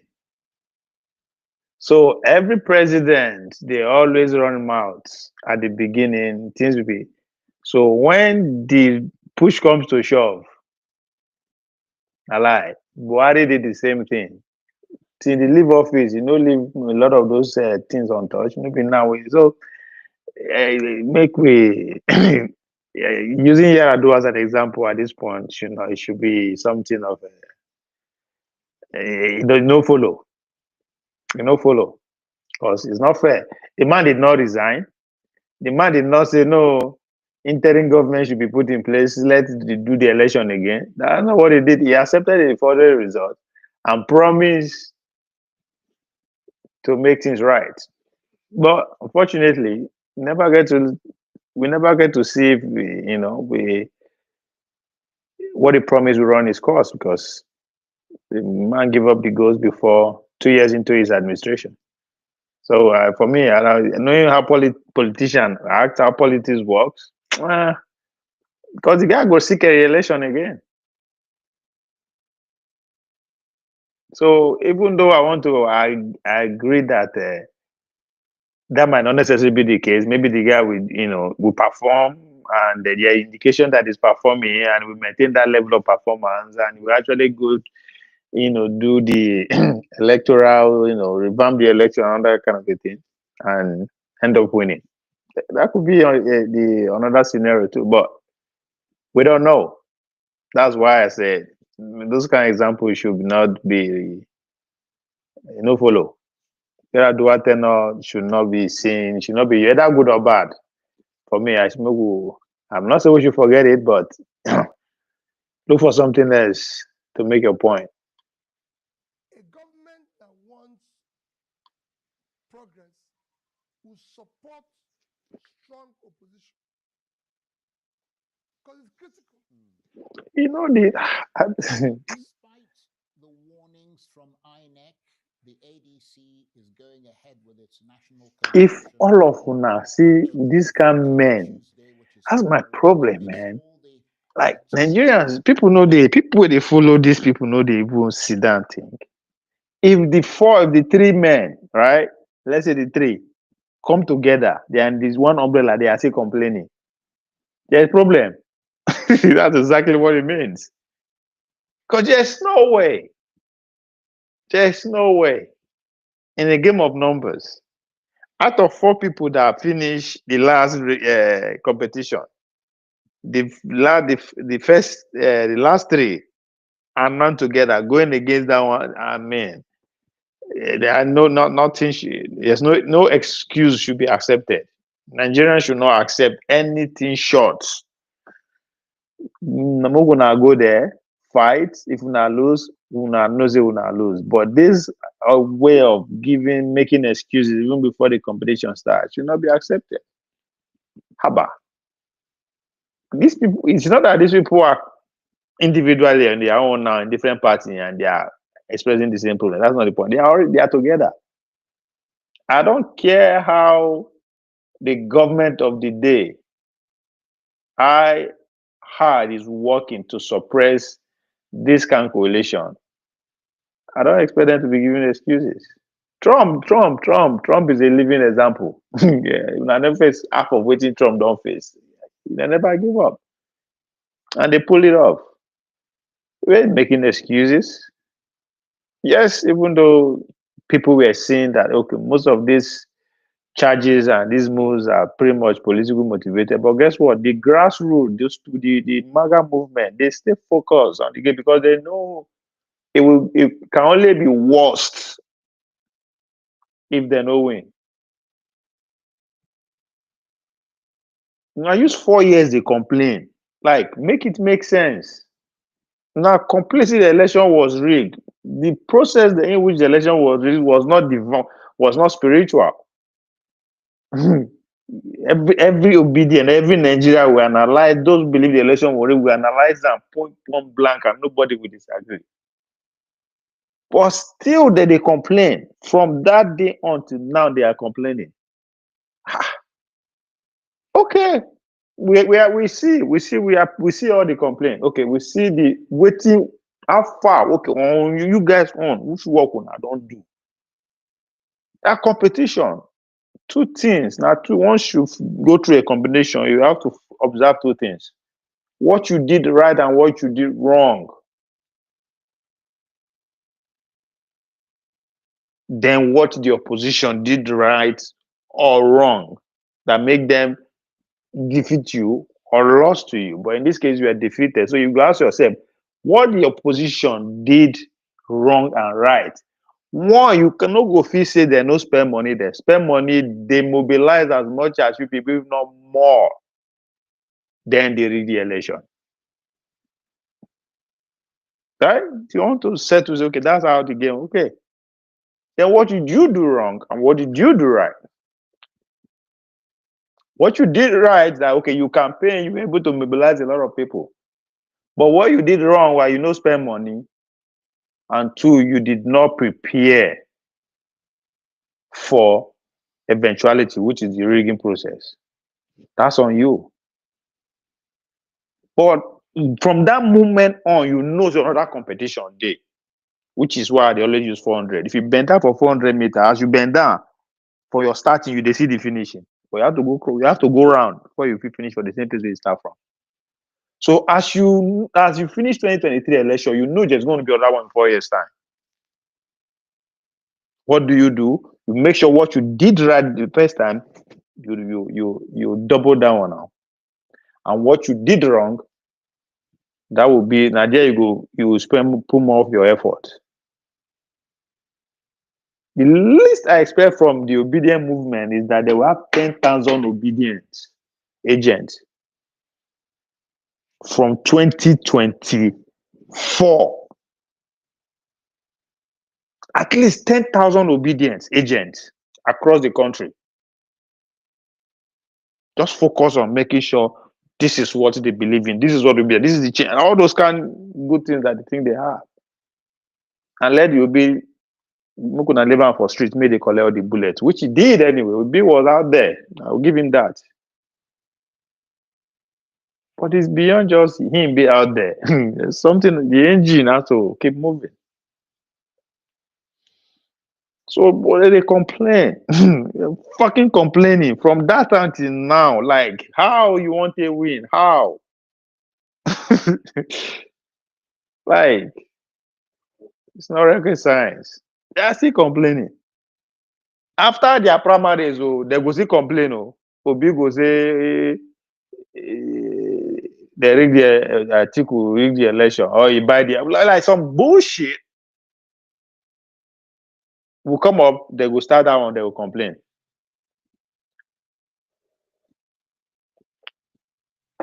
Before you know, there will be no time. They will begin insult every Tom Dick Harry on the street, say they no go their way. So this is power.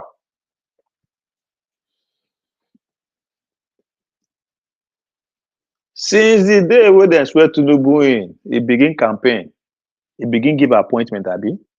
Now those people will win the election for him. Up to today, the man is still appointing people. Okay. Up to today, they see they appoint. What the fuck do you think that is for? I see they borrow money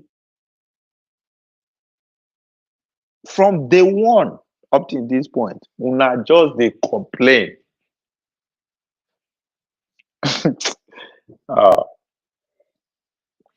That's what happen when you can easily be mobilized instead of organized.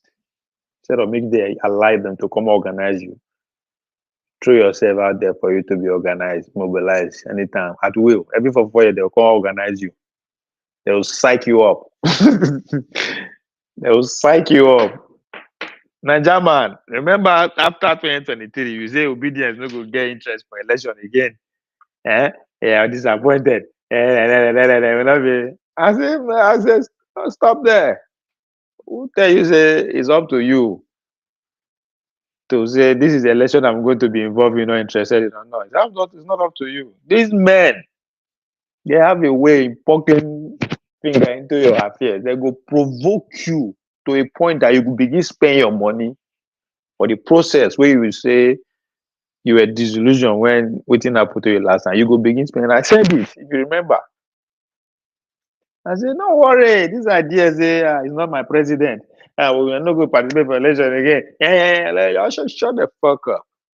It's not up to you. Nobody with the see so. Yeah, it's not profession. Not profession, not politician. They work 24/7. Then they still, even when they sit down, then they strategize. Then they think every event that happen, they pay attention. Okay, how do I take advantage of it? That's how they get promotion. That's how they stay relevant. That's show what is strategy.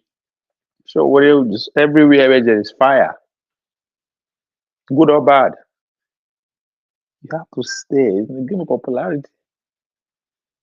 But it's still beyond that. Gotta have money. Gotta have the ability to actually attract money to go through the process. So you complain all you want. Nobody give a shit about your complaint. Go to court. Carry gun. Because this time around now, they're not going to say you go court. Do your fucking worst. Tinubu say una go court. This time around, do your fucking worst.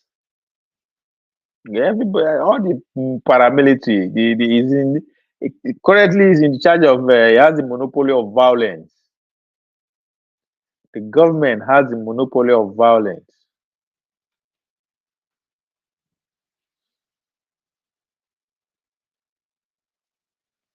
When they complain, and see how it's going to work. Disputes within the ADC. Because we believe that what they did is wrong. So will you attend that convention? Definitely, I'll be there. Right. Are you confident that a convention held under these conditions will produce legitimate outcomes, or are you building on What charge do they have at this point?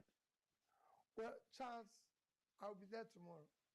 I will ensure that that convention, which started with the Congress, comes to a conclusion. Right. So are you, I mean, if INEC, for instance, ultimately refuses to recognize the outcome of that convention, will you accept that the process was flawed, or will you challenge the commission head on? I mean, which way would you be prepared to go? Let's see what happens when they take their decision. Right. Then we'll know where. Because, I mean, you're hoping that the Supreme Court will rule in your favor. Well, let's see what happens. Right. These days, you can't say nobody plays by the rules now. So you can't be sure of what is going to happen. I'm wondering what impact that might have on your own political sort of. Charles, it's not about me. It's not about the individual. No, I understand that. No, it's not about me. It's not about anybody. Yeah, but it's about the integrity of our democratic process. Indeed. It's about society. It's about building a better society for us and our children. Right. So it has nothing to do with me personally. But we're all individuals within society. And the whole point of society and the democracy and so on is that it allows people to freely pursue their ambitions and their dreams and their careers. What would happen to your own if the ADC is Charles, I've never done things or pursued everything, believe in my own ambition or just for me to be true, but I do it believing that it will help to build a better society. And if whatever they do, whatever they're doing is destroying the fabric, the foundation which we need for a better society. What I find interesting and almost astonishing is that in spite of all these problems that the ADC appears to be having, many people are still joining the party. Yes, because they know that what you're saying or what INEC is doing is wrong. We have said we want all oppositions to come together to build one strong coalition that will be able, because election in 2027 will be the government in power versus the people. So we are now coming to stand for the people. You're claiming that mantle of standing for the people. Yes. Because I mean, you know, it's difficult for the people. I mean, it's one thing to say you're standing for the people, but are the people standing for you? Because if you can't settle problems within your own party, it's going to be difficult to convince people to align themselves with you. Charles, the problem within ADC or other political parties are problems instigated, supervised, and controlled from external forces, which is government. Deliberately to destroy them, investing heavily in it. There's nothing like having, I've heard this several times, people say, oh, if you can't control your house, if you can't control this, if you can't control your party, you can. No. When those problems are externally instigated, supervised, and controlled, especially in a transitional country like Nigeria, where you know that everybody can be bought over or paid. Except you? Well, I would say except me. There are other people. Because what I'm saying, that sounds like you're, as they say, up the creek without a paddle. Because, I mean, what you're essentially saying is that we're in an impossible situation. You're in an impossible situation. Because you're never going to get... Jim Carrey, the super famous actor. He's very... that you've got together with are all people who potentially can be bought over. Not all. Have no principles and have no ideology that they're fastidious with. I mean, it just sounds like you're fighting a losing battle. No, Charles, that's what we are. That is exactly what I'm fighting. And there's a number of people with me who are fighting the same cause. We must dismantle this criminality that exists today.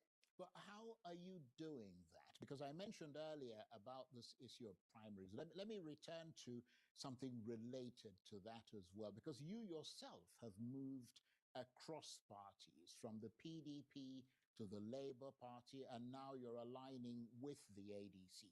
Why should Nigerians trust your long-term commitment when it appears you leave parties rather than stay to fix the problems within them? Let me even tell you, you're even wrong.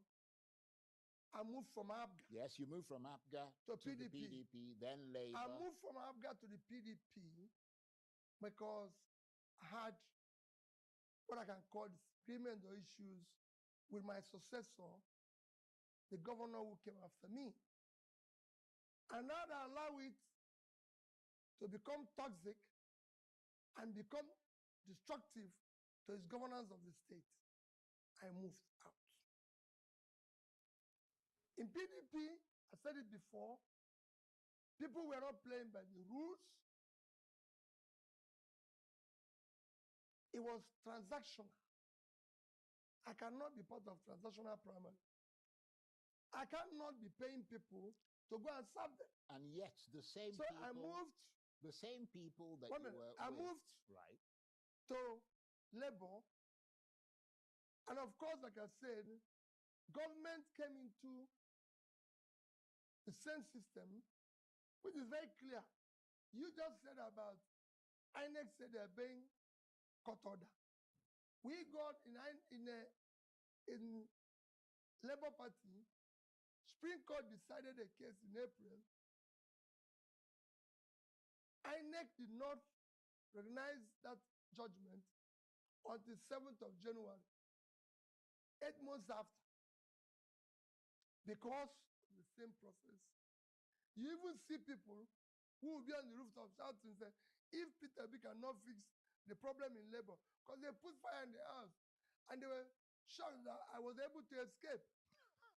So they thought I would be there for the fire to burn me. When I now escaped, they said, oh, if he cannot stay and put up the fire, which they put, and then I left. I mean, ADC with the same people. Yeah, the same transactional people you talked about from the PDP. Charles, I'm in ADC with the same people, some of whom are left in PDP and other parties. But we are going through the same process. If that process is again compromised, I'll speak out. Right. Okay. But what is important is not what people are yesterday. Right. It's what they are today. Because they've seen where the country is going, and they can decide, no, we are not making sacrifice. Right. We will no longer go back to what we used to. Indeed. I understand the logic of the point you're making, but some would say that that exactly is the concern, that each move that you make is justified for some reason. You know, either a strategy or as, you know, getting away from transactional people or as something else. At what point does strategic movement begin to look like political inconsistency? And how do Nigerians know you won't move on again? You did say that you would in fact move again if this platform faces the same kind of challenge. Charles, if I have to move, well, I don't have a long time in politics. But if I have a long time, I have to do it 20 times. I'll do it exactly. I will not be part of, I cannot be talking about change. I cannot be talking about something new.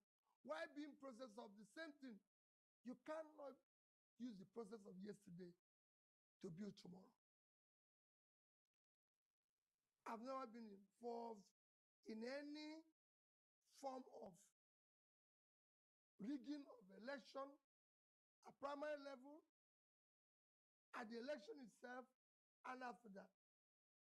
No, I've never been part of paying people in judiciary anywhere to give me judgment that I do not deserve. I've not been part of this. You can go ask the last INEC chairman. I never met him for one day because he's a referee.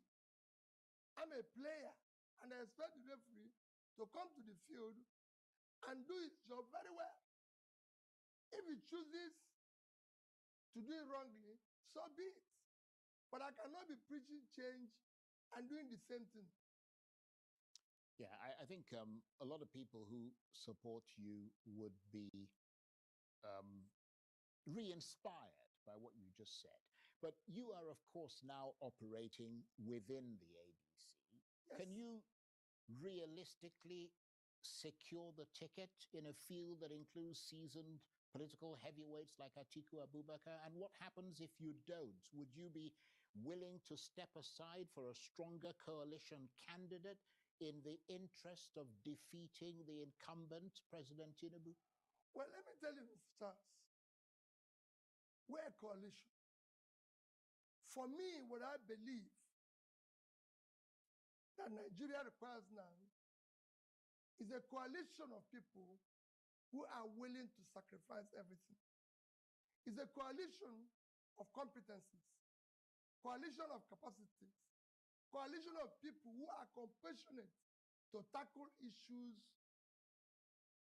that Nigeria needs urgent attention today. That's what I see as that coalition. We're no longer going to be a coalition of people who are going to share democracy dividend or transnational coalition because there's nothing to share any longer. Whatever we are sharing now, the country is finished.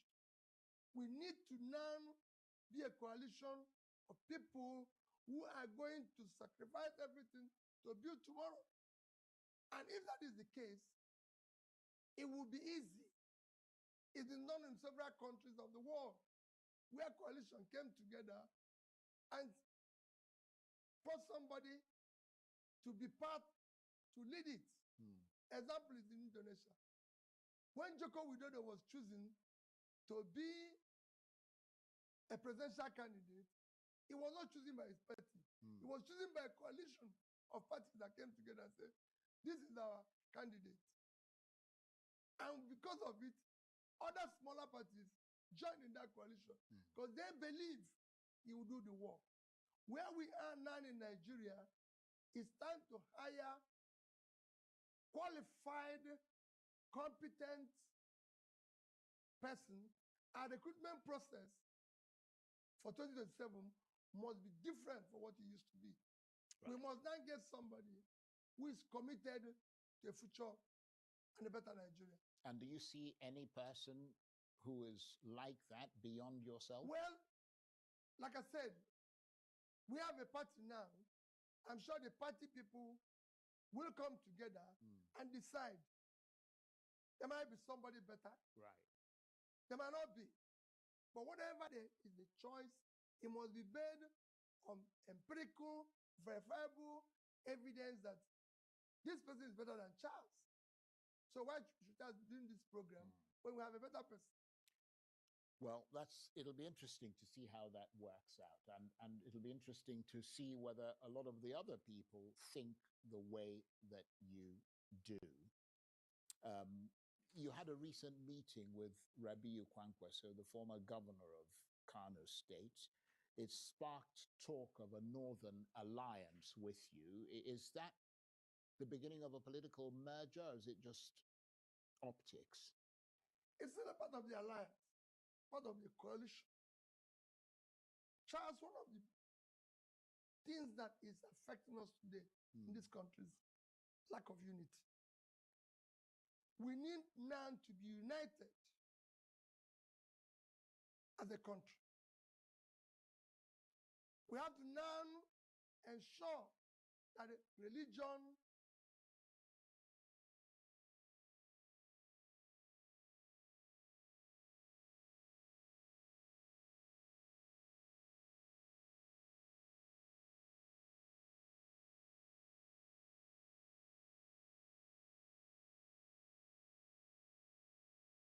Indeed. But going along that line and being brutally practical, some have suggested that you simply can't win the North unless people like Nasir El-Rufai, in addition to the likes of Rabiu Kwankwaso, come on board and convince the Muslim North to not only look to the South for a president in 2027, but specifically to the Southeast and to you. They say that unless people like El-Rufai and Kwankwaso not only back you, but convince the North to do the same, you might as well forget it. What is your reaction to Well, my reaction is that I work with them so they can do that. But I can tell you, Charles, you can take it in this studio, nobody will build or do what I intend to do in the North. I'll change the North. Our greatest assets is in the North. Tell us more. Our greatest assets of the country is in the North. The vast uncultivated land is our future. We can make more money as a country from agriculture than we make from oil.